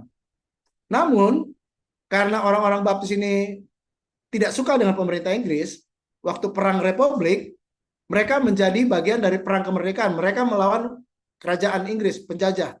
Makanya di situ Baptis naik daun karena mereka nggak mau dengan pemerintah Inggris, orang dipajak, orang non Anglikan dipajak. Jadi mereka ikut perang kemerdekaan. 2 orang yang kemudian melanjutkan, namanya Ishak Bakus dan John Leland. Ini 2 pendeta yang getol kampanye kebebasan beragama, dan akhirnya karena keterlibatan KBB itu kebebasan beragama, keyakinan, dan pro-republikan, di akhir abad 1700 ada 60.000 gereja Baptis dan 35 asosiasi. Jadi ini perkembangan Baptis Amerika secara cepat. Nah, Baptis bergerak, ada Mr. X tahun 1780 menjadi utusan Injil ke Jamaika, lalu ada Adoniram Judson ke Myanmar, lalu konvensi Baptis pertama itu 1814. Lalu ada lembaga penerbitan, ada misi dalam negeri, ada universitas pertama Columbian University. Ini karena apa? Di tengah-tengahnya itu panggilan misi semua. Ini semua panggilan misi, ya. Sehingga ada Mr. X, ada Adoniram Judson, ada konvensi itu untuk misi dan membangun organisasi bersama. Ingat, di panggilan umat Baptis Indonesia, panggilan kita adalah apa? Penginjilan, pendidikan, dan pelayanan sosial. Ini semuanya kita niru ini. Nah, itu yang namanya Triennial Convention. Pertama kali seluruh Baptis sebelum pecah, itu 1814 hanya 30 gereja, 1816 ada 2.500 gereja, 1.158.000 anggota, semuanya mengumpulkan dana untuk pelayanan misi bersama, untuk pelayanan misi di Myanmar, ada konvensi misi Baptis, ada lembaga penerbitan, misi dalam negeri, pendidikan, dan semuanya ini. Pertanyaan saya, Mr. X ini siapa? Siapa misionari modern pertama? Ada yang jawab? Siapa misionari modern pertama?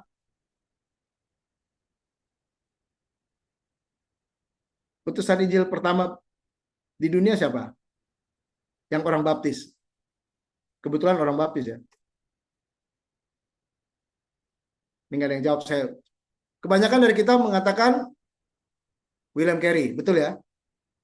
Karena dia yang ke Inggris. Dia dari Inggris ke India. Tapi dia 1792. Ternyata ada seorang bernama George Lill, seorang budak yang sudah merdeka. Dia pertama, utusan Injil pertama, karena kulit hitam dia tidak diangkat. Ya ini, kita kebanyakan gereja melihat orang putih aja ya. George Lill ini adalah orang pertama yang jadi utusan Injil. Dia menjadi budak di Georgia, dia bebas, dia bayar untuk kebebasannya, dan kemudian dia akhirnya menjadi utusan Injil pertama di Jamaika. Jadi utusan Injil pertama antar negara adalah seorang kulit hitam, seorang budak yang dibebaskan, namanya George Lill. Nanti saya tulis namanya. Nah, Baptis bergerak, ini perbedaan. Badan Pengutusan Injil menyatakan netral terhadap isu perbudakan 1839, tapi konvensi anti perbudakan Baptis menolak perbudakan. Baptis dilaksanakan mengancam iuran, nggak mau kasih iuran. Badan Misi Dalam Negeri menolak pelantikan calon misioneri budak, dan akhirnya 1845 Southern Baptist memisahkan diri karena mereka masih bagian yang mempercayai perbudakan, dan ini perbedaannya. Utara itu menolak misioneri yang memiliki budak, tidak setuju perbudakan, keputusan penuh kongregasional. Selatan, misioneri tidak disangkutkan dengan perbudakan, mendukung perbudakan, keputusan terpusat dari gereja-gereja. Jadi mereka maunya konvensi itu yang mengambil keputusan semuanya untuk anggotanya. Jadi Utara mengatakan jemaat-jemaat yang ambil keputusan. Jadi disinilah perbedaannya baptis utara dan selatan. Pertengkaran pertama adalah memang yang paling utama walaupun bukan satu-satunya adalah karena perbudakan. Nah, tapi baptis bergerak, baptis selatan dimulai 1845 tadi ya, setiap perpecahan sudah 180 tahun. Puji Tuhan, baptis selatan yang merupakan nenek moyang kita ada 25.000 personel berbagai bidang. Catatannya nanti Anda bisa lihat, bukan hanya pendeta, bukan hanya utusan Injil, tetapi ada juga dokter, makanya kita punya rumah sakit baptis, ada guru-guru, makanya kita punya pendidikan, pernah juga kita punya lembaga pertanian, ada petani, ada insinyur, ada segala macam, itu 25.000. Dan 185 negara. 180 negara, dimulainya di mana? Di Cina. Dan kemudian dari Cina lah, dari Tiongkok lah datang ke Indonesia ya. Ini nanti ini biar Pak Dwi yang akan bahas. Tapi kemudian 24 Desember 51, 11 Mei 92, 11 Oktober 1954 di Semarang, Seminari Baptis Indonesia dengan 7 orang mahasiswa. Lalu Pendeta Baptis Nasional pertama ini gara-gara misi semua yang melakukan ini ya. Karena pentabisan pertama itu semuanya bule, tidak ada orang nasionalnya. Next. Aliansi Baptis Dunia. Akhirnya ini hadir dalam kehidupan kita. GGBI menjadi anggota Aliansi Baptis Dunia. Dimulai di London. Sekarang sudah ada 246 konvensi, 176.000 gereja lokal, dan 135 negara. Catatan terakhir itu ada 51 juta plus orang di luar Satuan Baptis dan berbagai baptis yang lain. Kalau di total semua kita berjumlah lebih dari 95 juta orang baptis. Yang menjadi anggota BWA itu 51 juta. Kenapa? Untuk apa ini? Berjejaring keluarga baptis ini komitmen berdampak ke dunia bagi Kristus. Ini statementnya. Dengan komitmen memperkuat ibadah, persekutuan dan kesatuan, memimpin misi dan penginjilan, tanggap pada yang memerlukan melalui bantuan kemanusiaan dan penguatan komunitas, memperjuangkan kebebasan beragama, hak asasi manusia, keadilan, memajukan refleksi teologi dan kepemimpinan. Kita menjadi anggota BWA. Saya pikir kita bangga dan bertanggung jawab menjadi baptis. Harus bangga. Karena kita gereja baptis adalah kita Kristen, kita gereja barat, kita Protestan, kita reformator, kita kemudian juga reformator radikal. Kita yang mengutus Injil pertama, kita berkembang luar biasa. Dari 10 orang pertama, sekarang yang jadi orang baptis sekarang sudah lebih 90 juta orang lebih, ditambah dengan gereja-gereja yang tidak mengaku dirinya baptis, Pentakosta, Karismatik, Gereja Alkitab, itu semua. Oleh karena itu, kenapa? George Stewart, pendeta pertama dari First Baptist Church Dallas dan rektor Southwestern, itu mengatakan, mengutip, freedom of conscience, unlimited of freedom of mind was from the first trophy of the Baptist. Jadi ketika kita berpikir bebas, keyakinan kita, itu adalah kebebasan kita. John Smith dan Thomas Helwig, dan terus Roger Williams, dan kemudian kita sehingga bisa menghasilkan banyak undang-undang, dan kemudian dari undang-undang itu kita berkembang di Amerika, di Inggris, sampai ke seluruh dunia. Ketika William Carey juga bicara pertama kali di depan pimpinan gereja baptis, dia diumpat dan disuruh diam. Waktu dibilang, Pak Pendeta yang senior Asosiasi Baptis di Exeter, waktu itu dia katakan, saya mau dikirim jadi utusan Injil di India. Dia bilang, para pendeta senior mengatakan, shut up and sit down young man. Tutup mulut dan duduk orang muda. Kalau Tuhan mau ke India, Tuhan tidak perlu memakai engkau. Tapi William Carey dengan pikiran bebasnya yang sudah tentu diterangi Roh Kudus dan berbasis kepada Alkitab, tetap percaya bahwa Tuhan akan mau. Akhirnya dia menjadi utusan Injil, termasuk yang pionir pertama. Ada banyak nama. John Smith, Thomas Helwig, John Helwig, Roger Williams, George Lill ini utusan Injil pertama, William Carey, Adoniram dan Anne Judson. Anne Judson ini adalah perempuan yang luar biasa di Myanmar. Ketika suaminya di penjara, dia tetap melayani Tuhan. Catherine Scott yang kita tahu tadi membuat Roger Williams bertobat jadi baptis. Lottie Moons itu adalah utusan Injil yang luar biasa di Amerika, sehingga ketika setiap tahun mengumpulkan dana itu Lottie Moon yang dipakai Lottie Moon offering. Isaac Backus, Charles Spurgeon, pendeta baptis Calvinis yang luar biasa, Gottlob Bruckner, Thomas Stroud, ini ditulis oleh Pak Sumartana sebagai utusan Injil Baptis Inggris yang hebat di Indonesia. Gottlob Bruckner menerjemahkan Alkitab pertama kali. Thomas Stroud hampir saja membuat Bupati Jepara bertobat, tetapi karena diusir oleh Belanda, dia akhirnya tidak bisa melanjutkan. Martin Luther King Jr., pendeta baptis yang memperjuangkan hak sipil, mendapat hadiah Nobel. Billy Graham, pendeta baptis yang sudah berkhotbah kepada ya miliaran orang, ratusan juta orang. Jimmy Carter, seorang diakon guru sekolah minggu yang kemudian mendapatkan hadiah Nobel. Saya harus mengatakan ayah saya pendeta baptis pertama di Indonesia, yang di Mulus Budianto, Edi Wirinata, Ibu Mia Sigar, tokoh perempuan terhebat. Ini Pak Toyo bisa cerita lebih banyak, dan banyak lagi, termasuk ibu bapak sekalian. Kita harus bangga, tapi kita harus bertanggung jawab menjadi orang baptis, bukan hanya sekedar bangga. The Baptists were the first propounders of absolute liberty. Ini seorang filsuf Inggris. Orang baptis adalah orang yang pertama yang memperjuangkan kebebasan. Kebebasan yang adil dan benar, setara, dan tidak sektarian. Kalau dengar-dengar Indonesia sedang dipersekusi, di mana orang baptis? Orang baptis pernah dipersekusi. Orang baptis pernah diperlakukan lebih jahat daripada yang dilakukan oleh teman-teman kita sekarang di Indonesia. Dan saya bangga jadi orang baptis. Tradisi kita awal hanya dimulai berapa? 10 orang di Spittal Fall, sekarang sudah menjadi 90 juta. Saya bangga, saya bertanggung jawab, dan saya mengajak nama-nama ini saya hanya secara acak, tapi mereka punya cerita di dalam kehidupan kita, dan kita berharap kita pun akan jadi berkat untuk bangsa ini, untuk panggilan kita bermisi berdasarkan Alkitab yang sufficient and infallible, cukup dan tidak tergagalkan, dan Alkitab itulah yang membuat Roh Kudus berbicara untuk kita bisa menjadi gereja Tuhan yang menjadi berkat. Amin.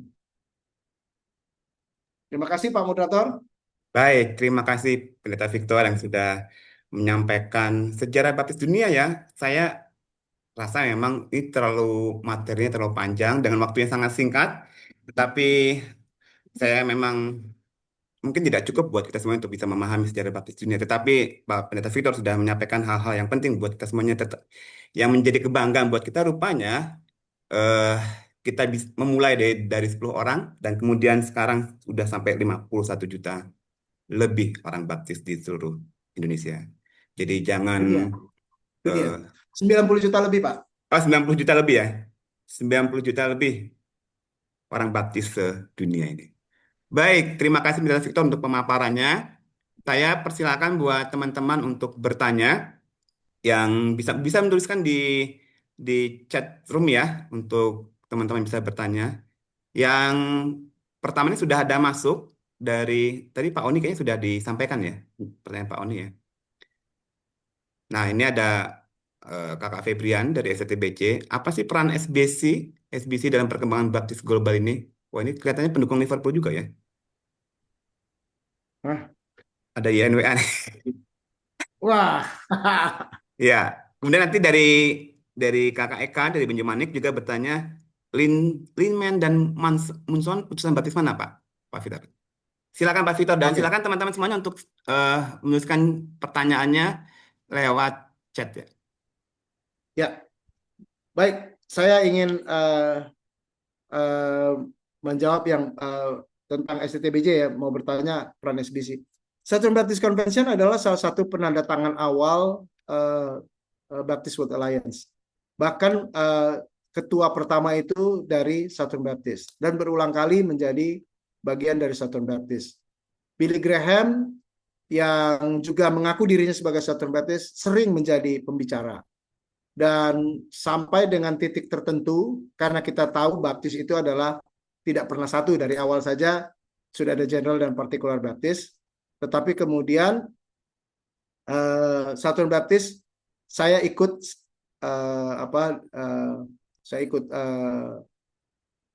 mungkin menjadi pelaku sejarah ya. satu-satunya dari Indonesia dan juga hanya sedikit dari Asia. Ketika kami di Rio de Janeiro, mereka memutuskan untuk keluar dari Southern Baptist. Saya pikir itu tidak apa-apa. Southern Baptist secara konvensi memutuskan diri keluar, tetapi ada beberapa, contohnya state convention, ada beberapa state convention, misalnya Virginia Baptist Convention, itu Southern Baptist. Mereka tetap menjadi anggota Aliansi Baptis Dunia. Kemarin datang ke Brisbane ya, dan selalu dalam acaranya.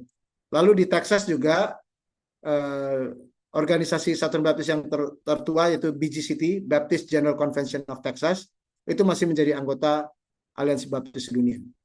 Nah, memang ketika kita berteologi kadang-kadang ini yang saya harus mengatakan ya, kita terlalu menitikberatkan kepada apologetika sehingga kita lebih senang memisahkan diri dari orang lain. Padahal lebih baik kita bekerja bersama-sama walaupun kita berbeda. Yang terakhir korbannya adalah mungkin 2 orang. Jimmy Carter keluar dari gereja Baptis, Southern Baptist. Lalu Rick Warren dikeluarkan dari Southern Baptist. Tapi kalau ditanya apa perannya, SBC dalam perkembangan Baptis global sangat-sangat berperan. Kita pun semua adalah buah dari pelayanan Southern Baptist. Ayah saya ditabiskannya oleh Southern Baptist. Ayah saya salah satu dari 7 mahasiswa pertama di Seminari Baptis. Saya mau bikin trivia lagi, tapi nanti biar Pak Dwi nanti yang Dwi Arifin akan bicara siapa 7 mahasiswa STBI Seminari Baptis pertama. Nah itu yang pertanyaannya, Febrian. Jadi saya sepakat SBC sangat berperan walaupun harus mengambil keputusan memisahkan diri dari Southern Baptist. Yang tertinggal dari adalah namanya Cooperative Baptist Fellowship, itu bagian dari Baptist Southern Baptist yang secara nasional di Amerika.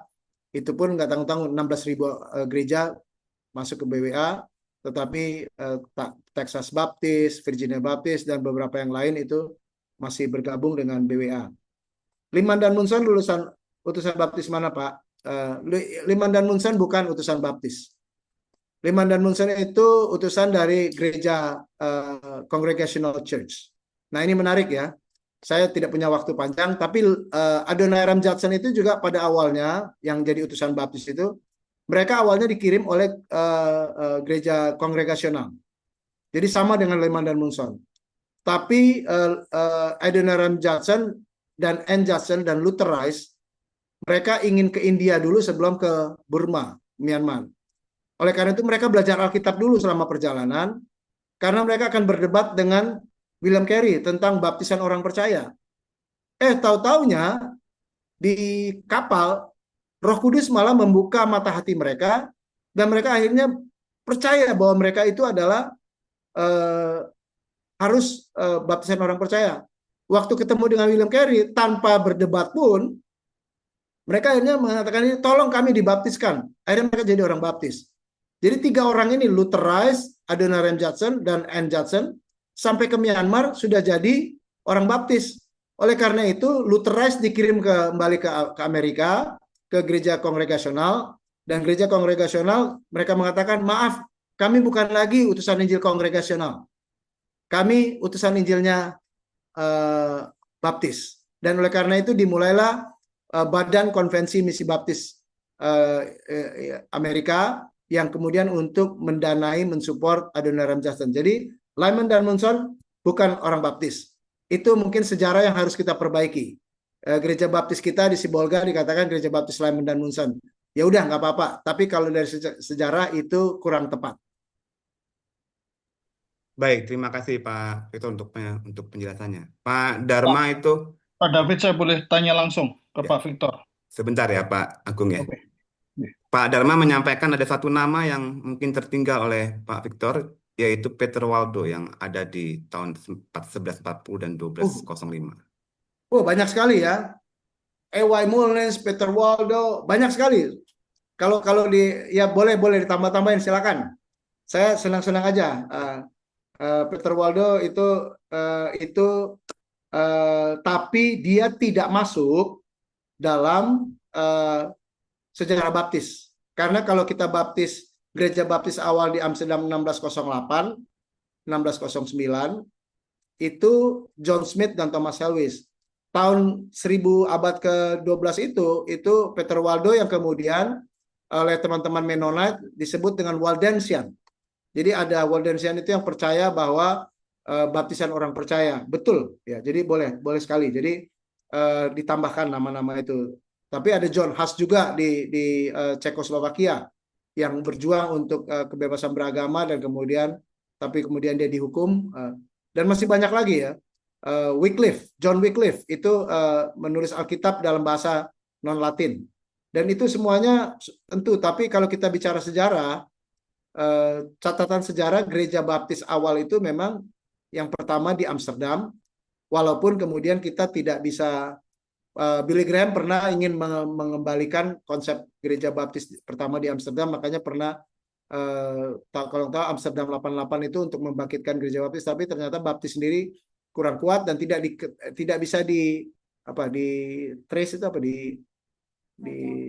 dilacak, tidak bisa dilacak gereja-gereja baptis di Amsterdam. Tapi yang ada Thomas Helwys yang dia pulang dari Amsterdam, dia kembali ke Inggris, Fall. Sementara yang di Amsterdam John Smith itu menjadi Mennonite Waldensian.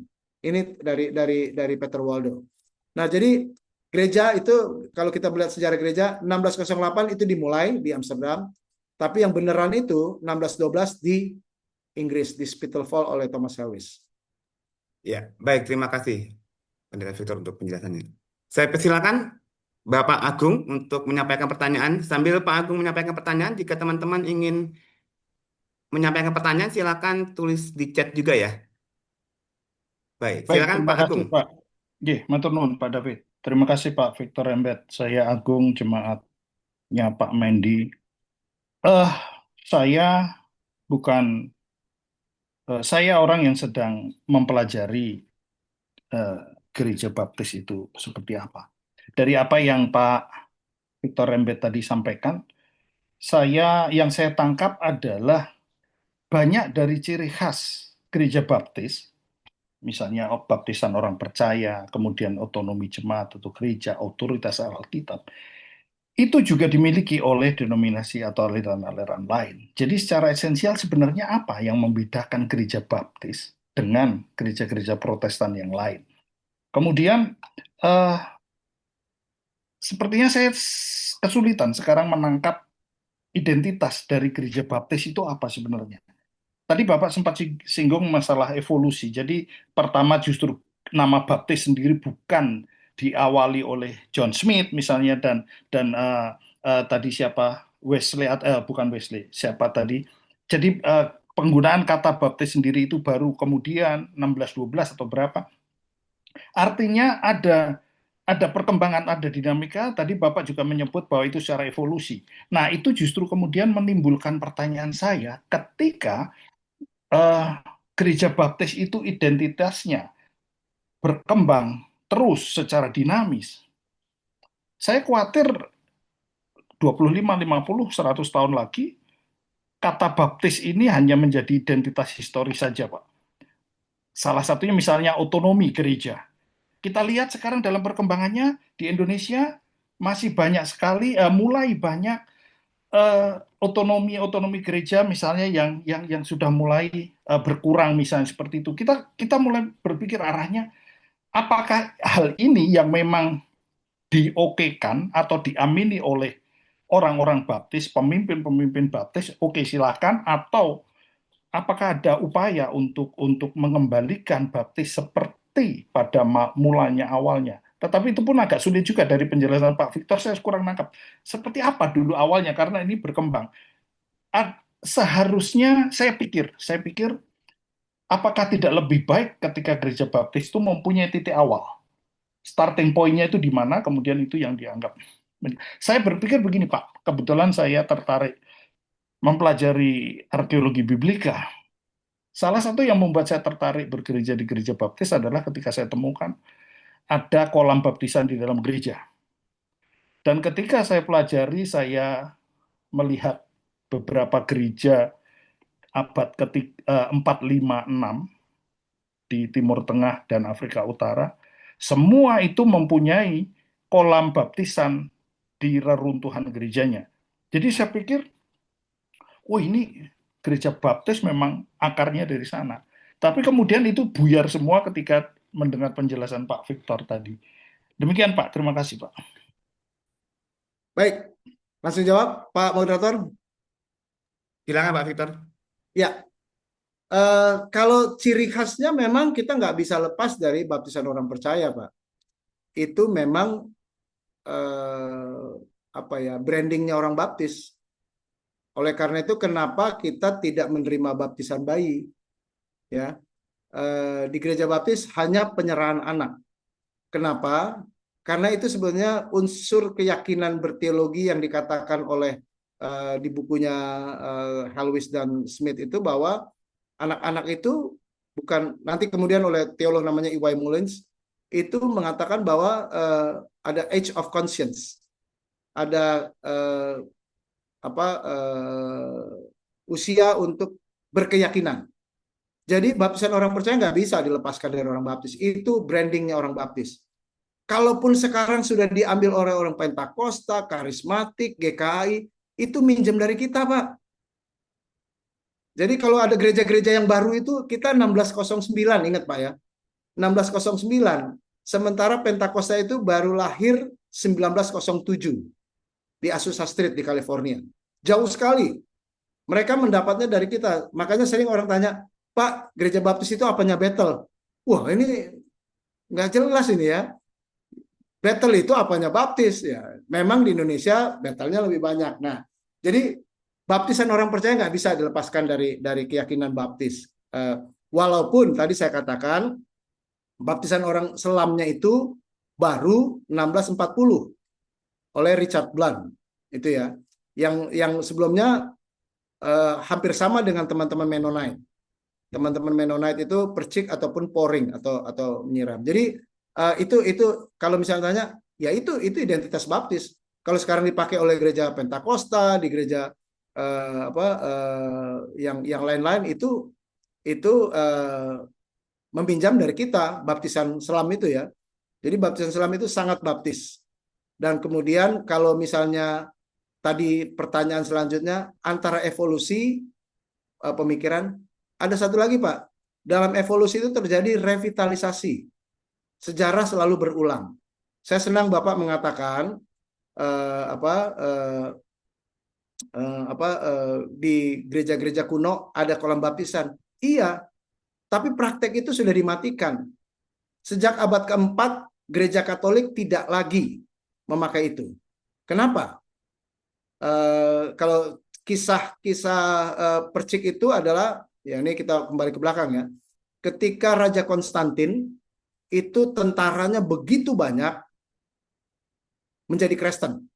Bukan menjadi Kristen secara tulus, jujur ya. Tapi mereka adalah pokoknya ngikut rajanya Kristen, mereka Kristen. Jadi nggak mungkin lagi dibaptiskan satu persatu. Kolam baptisan nggak cukup. Akhirnya pendetanya pakai ember atau apa digebyur gitu atas nama Bapa, Putra dan Roh Kudus. Praktek itu dimulai di situ. Dan bukan cuma itu, yang paling merusak ketika kita bicarakan baptisan orang percaya dirusak oleh para uskup pendeta ketika Raja Konstantin hampir mati. Di ranjangnya Raja Konstantin itu mereka baptisan itu menyelamatkan. Supaya rajanya selamat dibaptiskan.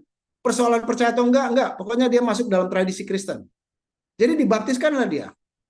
Nah, di situ terjadi evolusi pemikiran. Kalau gitu daripada orang sesudah mau mati dibaptiskan, lebih baik jeblus bayi langsung dibaptiskan. Karena itu akan menyelamatkan.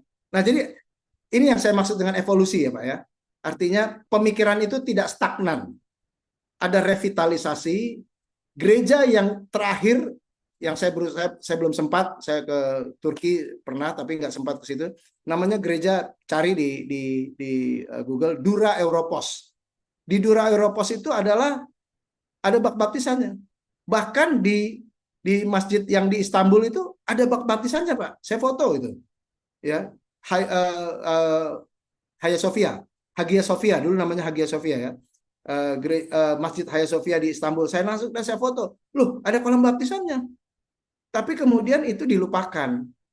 Nah, untuk merevitalisasi itu, baptisan orang percaya yang dirusak karena ada raja yang dibaptiskan pokoknya asal untuk selamat, percaya atau enggak, dan kemudian diteruskan dengan praktek bayi dibaptiskan, itu direvitalisasi. Itulah brandingnya orang baptis. Tapi saya katakan kita tidak berdiri sendiri. Kita mendapatkan itu memang yang sudah sampai membela mati-matian sampai mati itu adalah teman-teman Mennonite. Ada tokoh seperti Balthasar Hubmaier, Conrad Grebel, dan semua itu yang akhirnya mereka mati untuk mempertahankan keyakinan itu. Tetapi gereja baptis akhirnya lebih mengambil konsepnya di dalam kehidupan berjemaat di konteks Inggris. Yang di Inggris pun nggak bisa, tapi di Amsterdam. Pertanyaan Bapak tadi, kapan gereja baptis mulai? Saya masih meyakini 1608 itu, 1609. Itu gereja baptis. Kalau saya ditanya, mungkin saya tadi kurang jelas karena saya buru-buru ya. Itu adalah ketika orang-orang yang memiliki pengakuan iman. Tadi yang bukunya John Smith itu jelas mengatakan itu, dan kemudian keterlibatan semua orang dalam gereja itu adalah bagian yang penting. Nah, masalah kongregasionalisme atau tidak, itu memang, otonomi gereja atau enggak, itu memang sebetulnya autonomy of the church itu harusnya dikonsep ulangkan bahwa itu adalah dikembalikan kepada konsep yang hakiki dari autonomy of the church itu adalah keimaman orang percaya. Otonomi gereja setempat tidak bisa lepas dari keyakinan awal baptis bahwa keimaman orang percaya. Setiap orang di gereja baptis itu langsung bisa berhubungan dengan Tuhan. Jadi kalau Bapak bilang, malah kita sekarang mengerikan Pak, baptis itu sekarang sudah kayak Katolik. Sebetulnya zaman awal baptis tidak perlu ada dewan penabisan. Ya Pak ya, Bapak ditabiskan jadi diakon, ada dewan penabisan. Itu nggak ada zaman awal. Itu mengikuti tradisi gereja Katolik atau gereja Protestan yang awalnya sekarang. Itu kenyataannya ya. Bahkan sekarang di praktek-praktek gereja baptis di berbagai tempat, itu cukup gereja setempat yang memilih dan menabiskan. Tapi karena kita keluarga baptis, kontekstual kita, ada namanya keluarga besar. Ya udah, kita bersama-sama, itu disepakati. Walaupun sebetulnya itu tidak boleh menjadi undang-undang yang kemudian mematikan kalau misalnya tidak melakukan itu, tidak bisa. Jadi otonomi itu harus esensinya adalah keimaman orang percaya. Nanti biar Pak Pendeta Sutoyo akan bicara tentang hal ini ya. Tetapi keimaman orang percaya ini kemudian menghadirkan kongregasionalisme. Artinya tidak ada uskup yang bisa membuat kita harus manut. Tidak ada pimpinan gereja yang membuat seorang baptis percaya untuk kemudian ikut. Tapi otonomi gereja itu adalah karena ada keimaman orang percaya, orang-orang bisa bersama-sama berkumpul, sepakat untuk mengatakan ini kebersamaan kita, dan disitulah koinonia itu terjadi. Harus ada konsep koinonia. Jadi kalau kita hanya sepotong-sepotong otonomi gereja segala macam, di sini mungkin terjadi kecarut-marutannya. Tetapi saya senang dengan komen Bapak. Ini berarti Bapak belajar dan memperkaya diskusi kita. Jadi itu Pak ya. Terima kasih banyak Pak Agung. Baik, terima kasih Pendeta Victor untuk penjelasannya, dan terima kasih Pak Agung untuk pertanyaannya. Jadi ini jadi PR juga untuk Pak Sutoyo Sigar ya, yang nanti akan menyampaikan materi tentang asas dan keyakinan baptis. Jadi nanti Pak Sutoyo akan pertajam lagi tentang pandangan-pandangan seperti apa sih identitas baptis sesungguhnya itu. Nah, Pak Dharma juga menambahkan juga di sini ya. Ya. Apakah orang yang dibaptis setelah percaya tidak termasuk orang baptis seperti Peter Waldo? Nah, ini kan Peter Waldo tadi kan disampaikan di tahun 1140 ya, dan itu kan belum baptis, itu kan belum lahir kalau saya pinjam istilahnya Pak Victor. Nah, apakah kemudian dia adalah orang apa nih? Ya, secara terminologis saya meyakini ada baptis anonim. Baptis anonim. Bahkan sekarang pun di gereja-gereja yang percaya doktrin baptis, bukan doktrin ya, maaf saya, percaya keyakinan orang baptis tentang baptisan orang percaya, dan itu seperti gereja GKI itu adalah orang-orang yang sudah baptis tapi anonim. Sama seperti misalnya kita orang Injili, tapi saya tidak mengaku Injili, tapi saya sudah melakukan praktek-praktek penginjilan. Saya ekumenisme. Jadi itu kan soal nama ya. Nah, namun ketika gereja itu kan dua hal, organisme dan organisasi. Dalam sebuah negara yang mengharuskan kita punya organisasi resmi, apa boleh buat kita harus memakai nama, walaupun Shakespeare mengatakan what is in the name.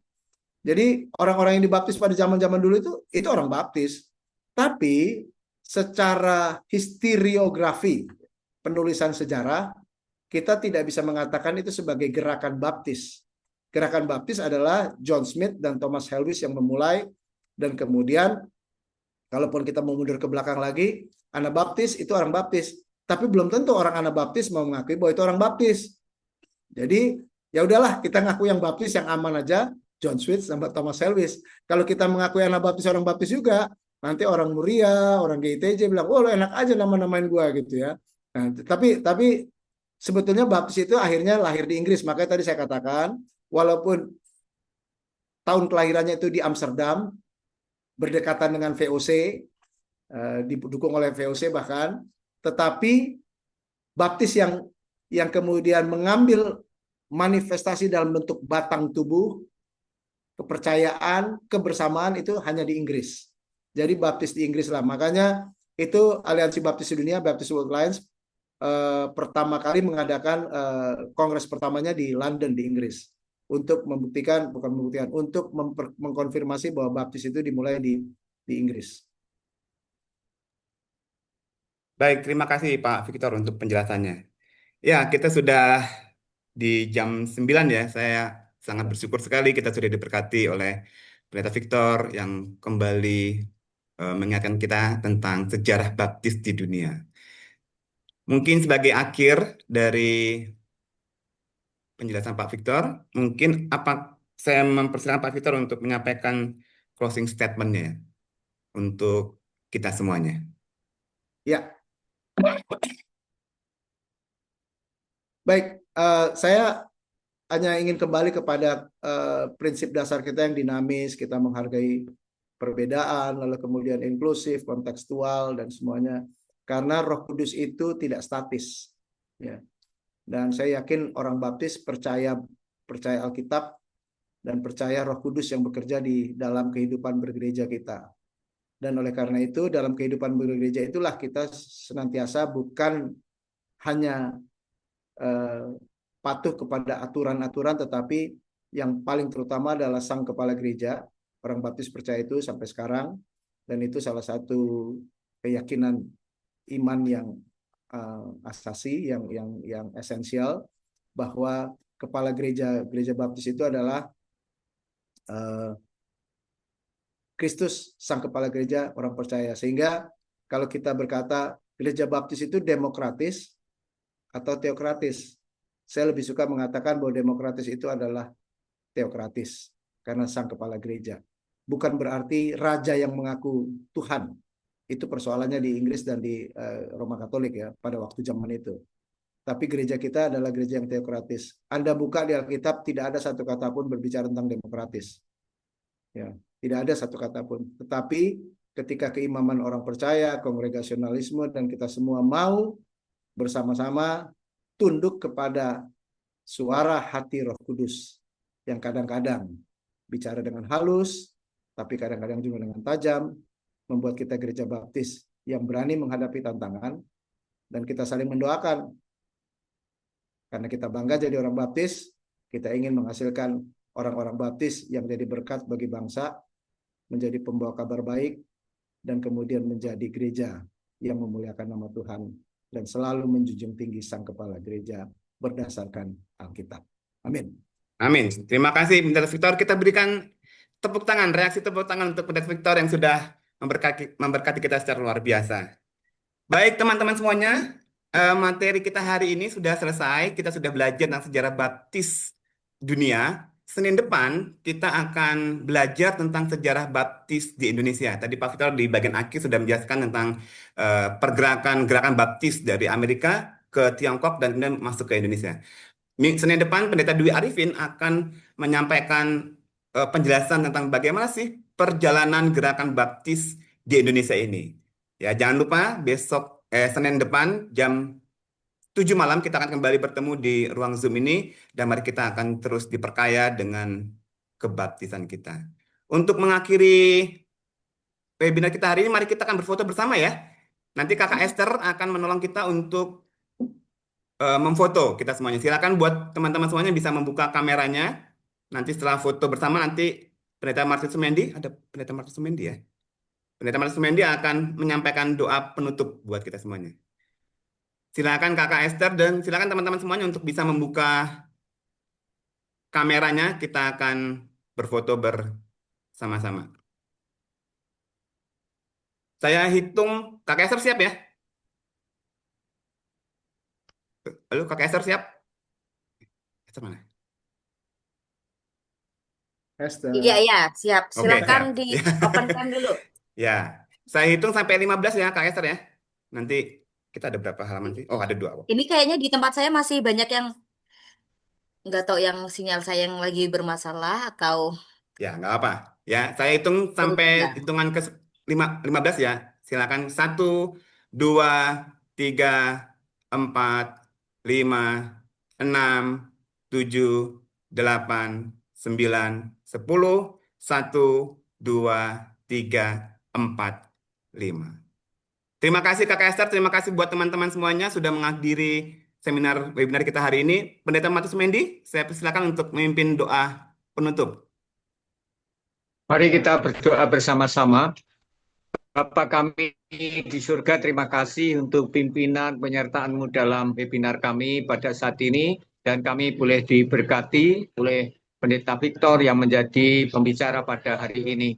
Kami menyerahkan kuasa campur tangan Tuhan terus memberkati untuk pelayanan beliau. Begitu juga kami berdoa untuk Senin depan. Kami menyerahkan tangan-Mu untuk Pendeta Dwi Arifin. Tuhan memberkati supaya kami semakin hari semakin diberi pengertian, edukasi yang baik untuk pertumbuhan dan juga pelayanan kami sebagai orang-orang baptis. Terima kasih Tuhan, kami menyerahkan semua dalam tangan-Mu saudara-saudara kami yang sudah bersama-sama kami dalam room ini. Kiranya Tuhan memberkati, kami serahkan semua ke dalam tangan-Mu. Dalam nama Tuhan Yesus kami berdoa dan mengucap syukur. Amin. Amin. Amin. Terima Mohon kasih maaf, semuanya. boleh nggak kalau kita foto lagi? Tadi kayaknya sinyal saya lagi bermasalah. Mohon maaf, Oh, silakan open cam dulu. Iya, Pak David boleh dihitung lagi, Pak Oh David. iya, saya hitung lagi ya. Maaf ya. Oke, saya hitung lagi ya. 1, 2, 3, 4, 5, 6, 7, 8, 9, 10, 1, 2, 3, 4, dan 5. amin. Terima Terima kasih kasih semua. semuanya. Oke. Terima kasih Terima Pendeta kasih Victor. semua. Terima Terima kasih kasih. semuanya. Yesus berkati semuanya. Terima kasih Tuhan. Kur.